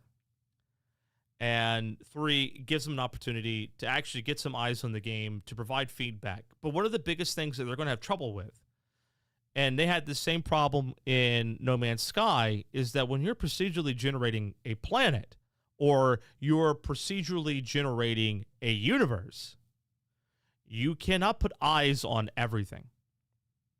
Mm-hmm. And what they were doing, I remember them talking about how they did quality assurance in No Man's Sky, was they would have a bot that would render in a client in random places throughout the universe, take screenshots, and people would review the screenshots. What a mess. Oh, that's how they were doing their QA. Right. In case anybody was wondering how they did QA back in No Man's Sky way back in the day, that's what they had to do. So they weren't even really moving through the spaces. They were taking screenshots of the spaces, and that's how they were doing it. So you wonder, oh my gosh, the game was so buggy. So knowing that's the problem that they have, the problem is that there's no way you can hire a QA team who can scour every single part of that planet, test it, and see that it works. So they went the solo route with their testing in the past. Did not work. So now we're going to try to see if we could take it a different direction, and we're going to maybe do early access to put more boots on the ground, randomly spawn people throughout the world, and test this thing with as many people as willing to pay for it on Steam, which would be an open beta too, maybe. Which would be 1 million people. If they pop this thing out tomorrow, I think they would have 1 million people in there by the end of the weekend. Absolutely. Yeah, I think that's conservative, by the way. As people are itching for a game like this. They've been itching for a game like this for a very long time. And they're itching to get back in to see just how good this game might be. Oh, What do you do in this game? Oh, for sure. And the age-old question. Yeah, hype gamers eating chicken, which good choice, my friend. Very good choice. It's good. Yeah, it's very good. Absolutely. Now, so someone asked, what if it comes an Epic Games Store exclusive? It's actually going to be my next question. I've noticed, Sean, retweeting a lot of Xbox gamer stats of playtimes of No Man's Sky stuff. He was hanging out with Todd Howard. I don't know if you've ever been to an industry event. You're big enough. You should have been to one by now, Legacy Zero. I mean, you've been to E3. Yeah, you went to E3. Yeah. You ever go to any after parties? No. So where do you think Sean? Where do you think Sean met Todd Howard? What party? Oh, it was definitely a Phil Spencer joint. It was a Phil Spencer joint. 100% for Todd Howard to be there. So that, just seeing them together, and Sean Murray described it as a quote-unquote the after party. Could have been a TGA joint. Could have been a Jeff Keighley joint. That's true. It could have been a Jeff Keighley joint. But I have noticed Sean tweeting a lot of Xbox stat pages. See if I could find an example or two. Yeah, here's one. I believe that's an Xbox. Yeah, that's definitely an Xbox stat page. And this isn't even about No Man's Sky. This is about Phil Spencer, which I thought was really interesting. Sean is retweeting other execs come to Phil when they get stuck on a level. And then that weird... I did see that, yeah. Yeah, what do you mean when they get stuck on a level? Like, so he's tweeting about Phil. He's retweeting Phil. I've been noticing this. Here's the Xbox stat page where you get your gamer points here. And he's been doing this quite a bit. Not just like 2 or 3 examples. I've noticed a bit of a pattern in him responding to it as well. So him hanging out with Todd Howard makes me think he was at a Phil Spencer joint. Is there a chance that Xbox and Sean Murray are bedfellows? That might even be one of the reasons why we're waiting currently. Signing that and finalizing that Xbox deal. Yeah, because Xbox is far friendlier with early access than PlayStation has ever been. Mm-hmm. Oh, definitely. Yeah. And Xbox didn't even have to do anything because it was Sony that was unfriendly to the studio before Xbox was even involved. Yeah, so peaceful gamers saying a PC Xbox exclusive release would be the end of May. Just get an Xbox. Super Sick Media thinks it'll launch on Game Pass. I don't think it will. It's a very possibility. I mean, it depends on how much money Phil Spencer's willing to pay. That's true. Yeah, I mean, if Phil Spencer wants to pay Sean Murray some money, that would be a deal. And some of those games get tens of millions of dollars to go on Game Pass. Now, just to make sure everybody is aware, I don't have a dog in this race. I do not have a PlayStation 5. I do not have an Xbox Series console. So I kind of don't care. My choice is in the company who would take better care of Sean. Sony dropped the ball with Sean years ago. Hugely. And this, if Sean did go with Xbox and they have some type of deal with Xbox, this would not be the first time that they have had a deal. So getting Xbox onto Microsoft, they had a deal with Mixer. Some of you guys might remember I used to stream on Mixer. And they had some exclusive features with Mixer streaming platforms with interactivity. And people could interact with my game and change things in a big way. So they have done work together before, including a marketing campaign, which I was able to participate in which I could play No Man's Sky Next a few hours earlier than anybody else because I was a content creator on the Mixer platform. So I was one of the first people to jump into Next. I was playing an hour or two before anybody else because of that access that I had out of that marketing deal. So Microsoft and Hello Games have played together before. They have done work together. What do you think of the chances of that being the thing? It's a very high possibility. I think so. Okay. I wouldn't rule it out because, I mean, there is history of Hello Games launching on limited platforms. Yep. At the start and hitting the additional platforms later. Possible. So Razumakin says, I don't think Sean would do exclusive. I do for one reason and one reason only. Purely early access. I really am. I'm hedging on this early access thing. I really am. I know I am. But the reason why I'm hedging on the early access thing is because I know Sean wants to get the game out to as many people as possible. And I know Sean, if he does do an early access period, he's going to want the freedom to release as quickly as possible as well. And Sean has not released a new game, not really, since last Campfire, over 3 years ago now. Mm-hmm. And No Man's Sky's been out forever. He's never charged anybody for a DLC. I'm sure they're very good on the money, but who knows? Right. Let's face it, Sean hasn't had a payday in a while. Right. Maybe he's looking for a payday. And I would not blame him one bit. The payday that they had was Game Pass for No Man's Sky. That's right. Maybe the Switch buys? I don't know how many they sold on Switch. That's true. Yeah, they had Switch recently. 3 people who bought it on Mac. Oh, man. So, it could be that they're looking to a potential payday. I think that's fine. But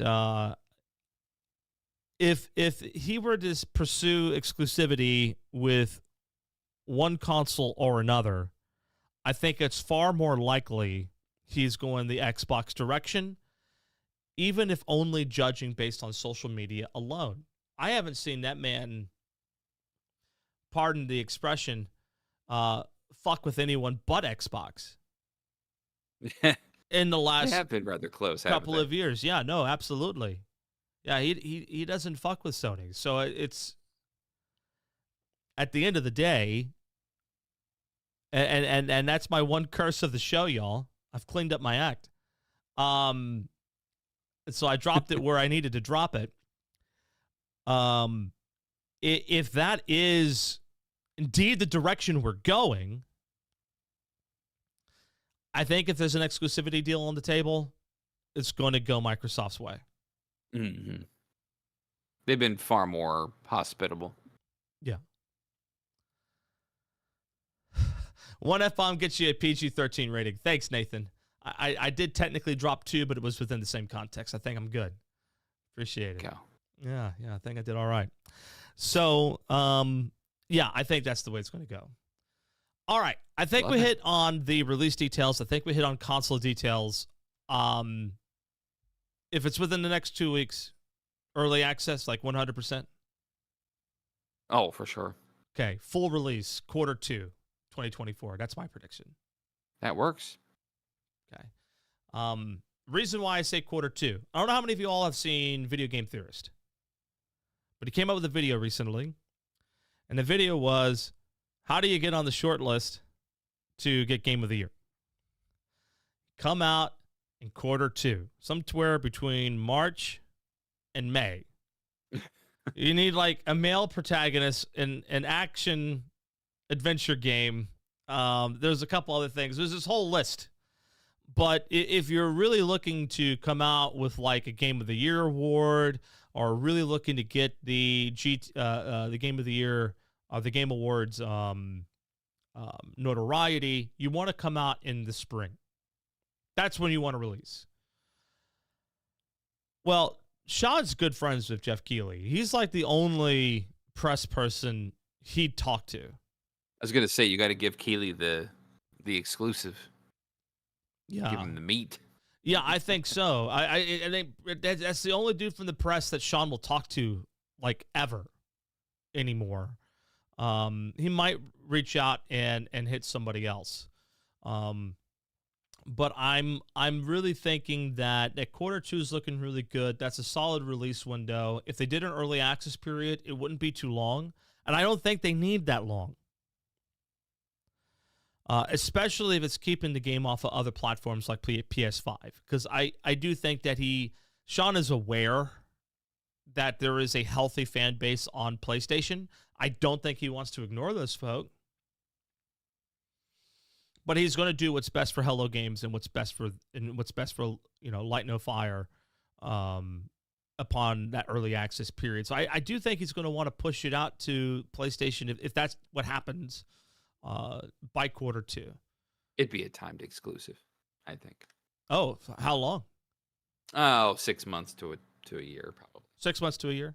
Okay, so then holiday 2024 coming to PlayStation. Mm-hmm. They wouldn't say anything about it. He'd have interviews, and the marketing guy over in the corner would be like, "Don't you dare say it's 6 months to 12 months." Yeah, but that's. I mean, now that being said, Phil is not as tight gripped with exclusivities as Sony is. That's true. I think he'd be fine with exclusivity during the early access period. I think that would be a deal Phil would cut.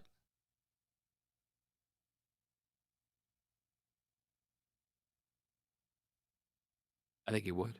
Yeah, I think that's a deal Phil would cut.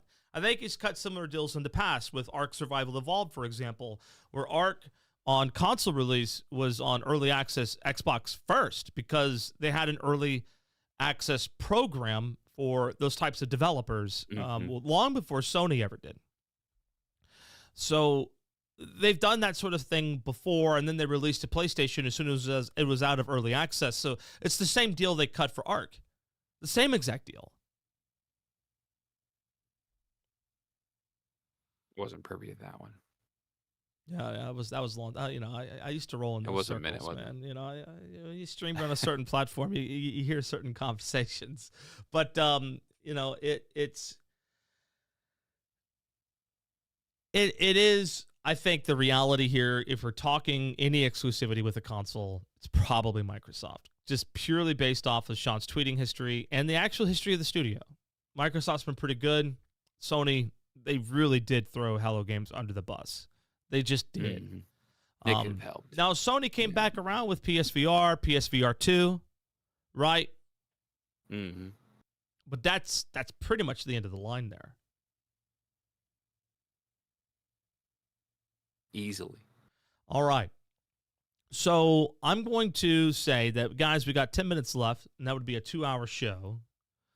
I'm going to open up to questions from the chat, and then we'll go final thoughts and call it.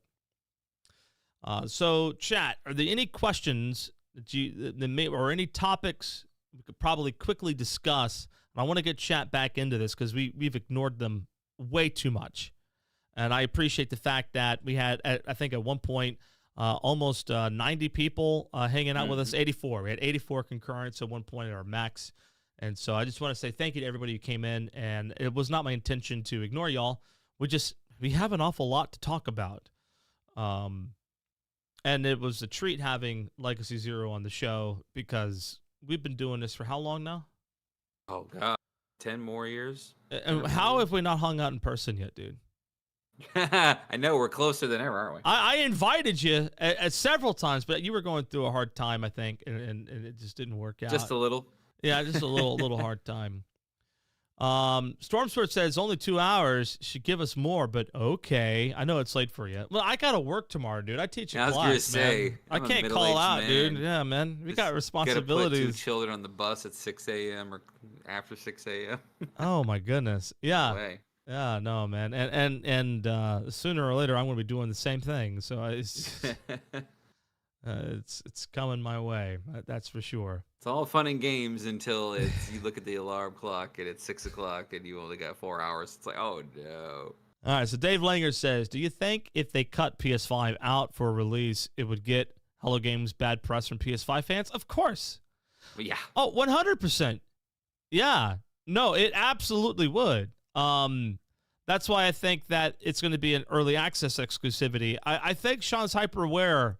They have fans on PlayStation, and they do. They absolutely do. If I were in his shoes, I really would not want to keep main release off PlayStation. I would try to work a deal where we could do something in an early access period, maybe a 6-month early access period. So that would put us Q3 2024, summer. They like their summer releases. That makes sense to me, right? I could see that. What do you think, Legacy? It's a delicate time too, though. Yeah. There's not as many PS5s and Series consoles out there as there was Xbox Ones and PS4s. And I don't think this game's launching on old platforms. So it's making sure that, just like you said, Sean's going to make sure that the business is taken care of. Yeah. Whether he's taking a lump sum for Game Pass for, an Xbox exclusivity for a minute.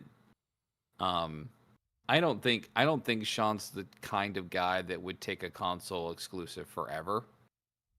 It would be long enough for him to feel comfortable with a version for that next platform that he can launch. But I mean, No Man's Sky exists on every viable platform that there is. Oh yeah. With exception of Google Stadia. Google Stadia and the Samsung fridge. Yeah. Right. Yeah. So that's a Todd Howard exclusive there. That is. I'm so glad you got the reference. Oh.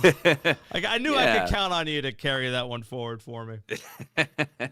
But yeah, I mean, I don't think he would do it forever. I think he would. I think you all could rest assured that it would come to PlayStation platforms eventually.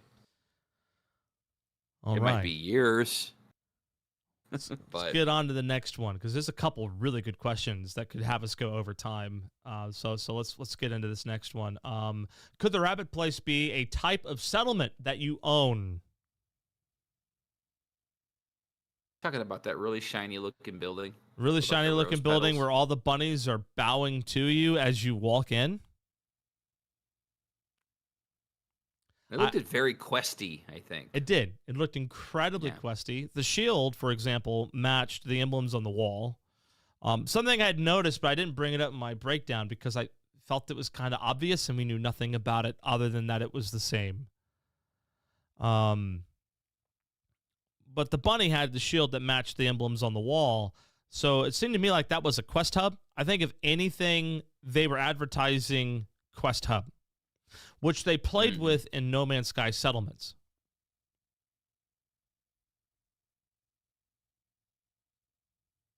Is that a fair, equitable comparison? I'd say not successfully. Oh, they tried. I mean, I don't know if you ever walk into a settlement, people start bowing to you. That'd be pretty wild. But, right. you understand that. I think Light No Fire is using a whole new engine compared to No Man's Sky. At least a severely beefed up one. Yeah, like they're clearly doing something different. I think engine-wise, like a more advanced version of the engine they use for No Man's Sky, that they can't get away from No Man's Sky's current engine because it's still playable on PS4. Mm-hmm. So yeah, and I think that was a question we just saw there too. Is do you think it's going to be next gen or current gen only? I think so. I think it's PS5, Xbox Series, current gen only, for sure. You're going to need an SSD. Oh yeah. Oh, 100% you're going to need an SSD and a CPU to boot. You're going to need a CPU more than anything. Mm-hmm. So yeah, the current gen is if they released it on previous gen consoles, it's like hamstringing Light No Fire. Guys, how long have these consoles been out? Like 2-3 years? Mm-hmm. It's time to upgrade. I mean, it's time to upgrade. That's the end of it. I mean, like, honestly, at this point, to release a game on a previous gen console, I think you're just hamstringing the game. And if you have a game that's meant to be played for a decade, which Light No Fire will be, just like No Man's Sky, then you can't hold it back by putting it on a previous gen console. You just can't. I would, if I were Sean Murray, I wouldn't want to. No way. There's so much. If I'm procedurally generating a whole world and all this fun stuff happening in it, I don't want to be gridlocked by old hardware. I can just imagine some of the roadblocks that they found when they were making No Man's Sky on consoles last gen. Oh yeah, I mean, like remember the difference between just a standard PS4 and a PS4 Pro? Oh, it was the world of difference. Night and day. Whole new experience. So yeah, that's not. I don't think that's going to be a thing. Previous gen consoles, I think, will be left out of the picture. Inked Del Chapo says, "Do you think we will be climbing? Have climbing mechanics for those mountains akin to Zelda? Parkour, hardcore, parkour." I thought that same thing with like the glider specifically.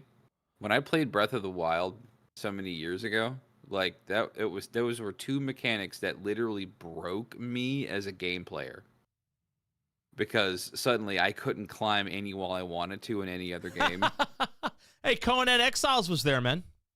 Oh, was it? Oh, yeah. It was man. You play Conan Exiles. You could do that in Conan. Yeah. Not only, yeah, I guess, yeah. And then you got Genshin Impact. Could you do it there? Oh man, I never played those. Oh, man. And the glider to come down off of high surfaces. Those were just brutally good game mechanics that were iconic in ways that ruined other games for me. So I hope though, the glider in the Light No Fire trailer was really impressive. So I hope to have to use that a lot. But the climbing, I hope it's not like, like No Man's Sky, where there's just certain surfaces, it's just steep enough you can't climb it. Yeah. So, well, they encourage you to climb every mountain, to go to the peaks, right? We saw the gliders, but one of the other things too that we have to remember is that we do not have spaceships. You can't just summon your ship, jump on it, fly up to the next peak, and keep going. And I am very much in Dave Linger's corner here when I say Dragon's got to be like super end game. It's got to be like the last thing you get. Mm-hmm. So climbing in a procedural generated game, pretty difficult to put in handholds, which is how we typically do action adventure climbing. You have certain surfaces you can climb, certain surfaces you cannot. Zelda said, screw that. Just let you climb any surface. And that would be, I think, easier for them to do. But remember that it's still a procedurally generated world. It cannot be 100% hand curated, meaning that every surface was tested, every surface was looked at, everything was fine-tuned and tested. That's impossible. Can't do it. So I think that would be the way to go, the Zelda climbing, if they wanted to do anything like that. I think what's more likely, grapples. Ooh, that mechanic. That would be easier for them to do, I think, because then the space is rendered in live, and you would be able to take advantage of collision mechanics and then zip up. And I think that would be the more likely way of handling climbing. I could be wrong, But that to me would seem like the easier way to do it. I'll take it. All right. Next question comes from Yeah Boy. Hey, buddy. He's the guy I razzed a little bit on my second breakdown video. Nothing but love. My question was, how do you gather resources in other regions to craft things if fast travel isn't a thing? Trade routes. Remember, back in the old No Man's Sky days, we used to have this idea that you would have a pillar of the game. This was actually one of the original pillars of the No Man's Sky game. Trade. Mm-hmm. How'd that turn out? It was pretty awful. And so the concept is that you would take your big trader vessel with all your storage, pull into port somewhere, purchase a lot of trade goods on the down cheap because it's so plentiful there, travel to a system a couple of parsecs away, right? And then sell it for a profit. So it's the same way we would handle the trading of resources in the real world. Now, luckily, we have fantasy traversal. So flying on dragons, birds, horses, a bag of holding, and you're there. I leave that to the players. Straight up, leave that to the players to deal with, because that's somebody's game. Somebody's who just wants to be a traveling merchant. That is literally somebody's game. Let them play their game. That's how I feel about it. I dig it. Oh, yeah. That was one of the big three pillars of No Man's Sky, and I think they still, to this day, fail to live up to it. Now, manufacturing, that's a different thing. Because speaking as someone who made a fortune off lubricant and space weed, then those strings were something else. Pre-patch. Yeah. Manufacturing became a different thing. But really, you just found the system where you could sell it for a good amount, and you just produce it in that system and sell it, and that's all you did. You just literally went from the station to your freighter to the station, back and forth, back and forth. There was no real routes or routes. There were routes that kind of came about later on. I think they tried to make that happen, but it just was never profitable enough. From my experience, and I feel like that pillar was just vastly ignored. I would hate to see it be ignored again in Light No Fire. Mm-hmm. Yeah. Yeah, I hope they took a lot of the feedback over the number of years from No Man's Sky for this one. Because it's applicable for sure. Oh, yeah. Oh, yeah, for sure. 100%. Next question. How deep can we dig? I don't even think we can dig. I think we could do some basic terraforming for the purposes of sort of flattening out a space to put a building on. I can tell you I'd want caves to be much deeper and much more reasonable. Oh, my gosh. Topic for a future conversation, Legacy Zero. You're going to love this. Are you ready? I got a comment. So this is not my idea. But someone said, yo, they keep saying Earth, Earth, Earth. Why not planet? The reason why they keep saying Earth, Earth, Earth.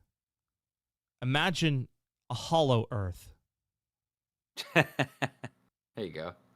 Oh, so you have a surface Earth, and then you have a hollow Earth. Like an inner world, yeah, like an inner world and an outer world. Kong versus Godzilla. Whoa. And I'm like, that blew my mind, because it's like, they could do that. I need it. And love that. Wait a minute. And wait a minute. What other fantasy world concepts could they have thought of? A sky world? Yeah. I think we've seen potential for that at the floating island. Fly to it in your dirigible. Yeah. So you got to climb the highest peaks, go descend into the deepest oceans, explore the hollow earth, and transcend into the sky kingdom. That would be wild. Yep. And that would just change the whole dynamic of the game entirely, because now the game is suddenly even bigger in scope than we had originally imagined, because you have a surface world and then you have a hollow Earth. I that was just freaking brilliant, and I don't think that's true, but I really want it to be. Yeah, that'll be the first and second year anniversary updates. Oh yeah, like, you can imagine they could do that. Hey guys, hollow Earth coming. That would be pretty wild. JP Black says, do you think the entire map will be procedural, or do you think the map will be roughly pre-made and only some terrain and dungeons procedural? It'll be procedural. I think it'll be like 95 to 99% procedural. You're going to have some places that were definitely hand curated. You're going to have to do that. You will have hand curated assets, like saddles, for example. The birds, come on, guys. Those are straight Kingfisher birds. You don't think they procedurally? They didn't procedurally generate the birds. As far as the terrain is concerned, yeah, I think it would be mostly procedurally generated. I think you have a lot of handcrafted assets, because, like, one, what were they doing over the last 5 years other than working on their engine and a few other things, getting the RPG up and running? But in order for an RPG to function, you do need hand-curated assets. You have to. But as a percentage, maybe 5% hand-curated assets, 95% procedural. You're dealing with a whole planet. And that whole planet's going to be procedurally generated. And it has to be, because how else are you going to store those assets? Very carefully. Yeah. One of the things that we talk about, I teach, for those who don't know, what I teach is IT. And these days, what I've been teaching is machine learning and generative AI. So I teach people how to do that.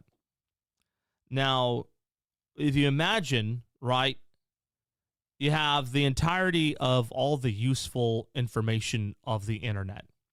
Let's say it condenses down. We just took all the useful text and information of the internet, and it would be something like maybe like 9 petabytes.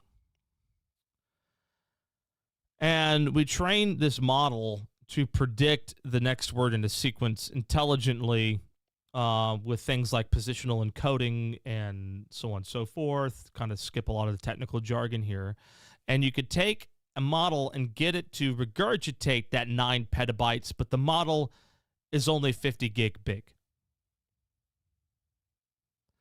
It's not compression, it's training. That's sort of what procedural generation does. We are not storing a whole planet worth of assets. It's not on a hard drive anywhere. What it is numbers. And it's just numbers being multiplied against other numbers. It's vectors, right? And that's all. It's literal math. So when you're running through the world in No Man's Sky, or you're running through Light No Fire, it's not loading the terrain based on some map someone drew.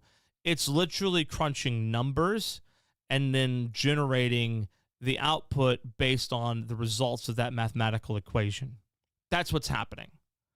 That's far easier to produce larger worlds than trying to get a team of 1,000 artists to do it for you. And we can release it in a significantly reduced package that way. So if we're not procedurally generating the world, we're causing a problem. We're not able to package it up and sell the game. You would need significantly more developers. It has to be like 99 procedurally, like percent procedurally generated. It just has to be. You never have a finished game. Yeah. No, you never would. I think we have time for, because we're over 10 minutes, so I think we will answer or take one more question. It's going to be Justin Shoemaker's question, and I like this question, and we might get on a tangent here. Do you think everyone will play in the same world? I thought about that too. It's like, how does that work?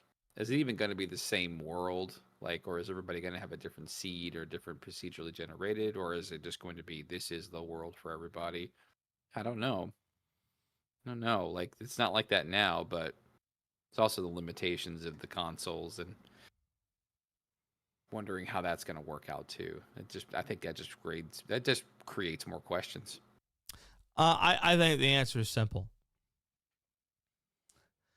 Yes. So hear me out. Yes. Remember how they introduced the game. The very first word they used to describe Light No Fire was multiplayer Earth. Multiplayer. I think they're going to lean into that pretty hard. Now, if you go to the Steam page, it'll say single player and online co-op. Okay.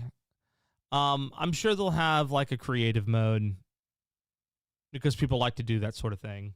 And I think they will support that type of creativity and style. I think they'll also support the idea of potentially allowing people to host their own game servers. But if you're going to play unofficial, their world, non-modded, because Sean Murray has a great modding community with No Man's Sky, I think they'd want to continue encouraging that. So I think you have options. But if you want to click normal play on day one,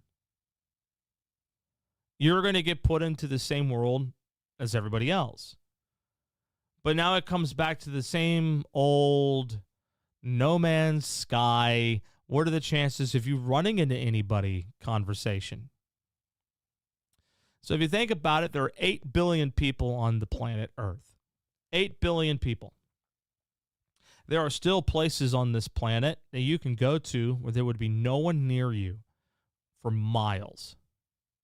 No other soul around you for miles. Anybody who's ever flown in a plane going cross country, you would look down at night and you know you're over land, but there isn't a single light. It's pitch black, not a cloud in the sky, pitch black underneath you. Huge stretches of the United States that are completely empty. No one's there. So now let's do that in a video game world where you have people who are scattered across the planet. You have people who are exploring oceans, so they're not even on land. You have people who are probably going into caves, and there's probably some other things out there that would further isolate. So you could jump into that game world and probably never meet anybody if you didn't want to. However, if you wanted to, you would probably run into somebody or discover it on your own, or maybe even start something on your own, whether it be with multiplayer where a group of friends start together. You start running into people, you build a small community, that community grows, right? There will be opportunities, emergent opportunities to run into other players. I think there will be points of interest, like those big Atlas spheres that people would be drawn to develop settlements near those for whatever reason. There will be other objectives I think players will find themselves wanting to settle near. Good resources. Maybe when we pulled up the map earlier and I was showing off the land bridge between northeast Russia and northwest Alaska, where really short distance sea travel can take you to another continent. Those are port towns, right? I would imagine people would want to start building stuff up there. So what you end up getting is, instead of someone telling you where to go to settle, you'll figure it out. But unless you seek it out, you're not going to run into it that much. You're really just not.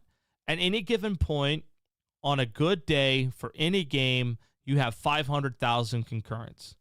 On a really good game, a day for any game. On a really good day.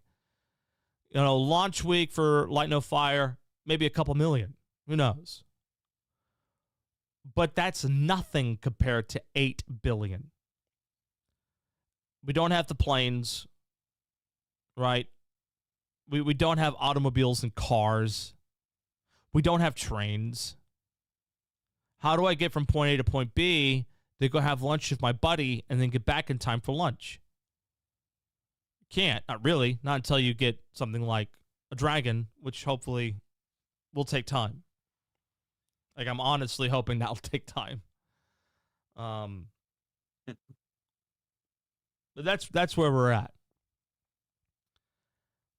I think it'll be one world. They introduced the game with multiplayer as the very first word to describe the game.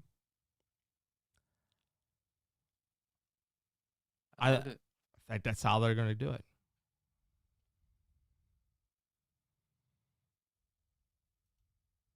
Beautiful. All right, everybody. Oh, that was a long talk. 2 hours, 15 minutes. We did pretty good. Good times. Yeah. All right. LZ, how can they find you?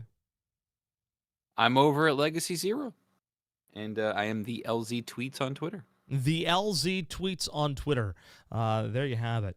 Guys, I just want to say a special thank you to Legacy for popping in here. I messaged him at like 6 originally, and then again at 7:30, like, yo, dude, are we doing this? Can we talk? Can we please have an Atlas Archives? Yay, throwback. Oh, my goodness, dude. Yeah, man. I got to start re-upping my subscription to Epidemic Sound so I can get some music going, dude. It's a little quiet for my liking, but, you know, it is what it is. Dave Langer says, also, please no PvP. I'm actually in agreement with you on that. In the past, I wouldn't have been, but, you know, I see kids in my future, so, yeah, please no PvP. I can't handle that. Oh, man. All right, everybody. Well, thank you guys so much for coming out. Again, be sure to hook up Legacy Zero with a subscription. He's over at Legacy Zero on YouTube and also the LZ Tweets on Twitter. No one's calling this thing X yet, right? No, never. All right, perfect. Good. And in any case, everybody, thank you so much for hanging out with me. I look forward to seeing you all on the next one. I have no idea when new content is coming. I really don't. We have some interesting thing coming up. But thank you all so much for coming out. And I will be putting this conversation up for everybody to watch on the channel. So if you missed any part of the conversation, you can watch the whole 2 hour and 15-minute discussion on the channel once it is done processing.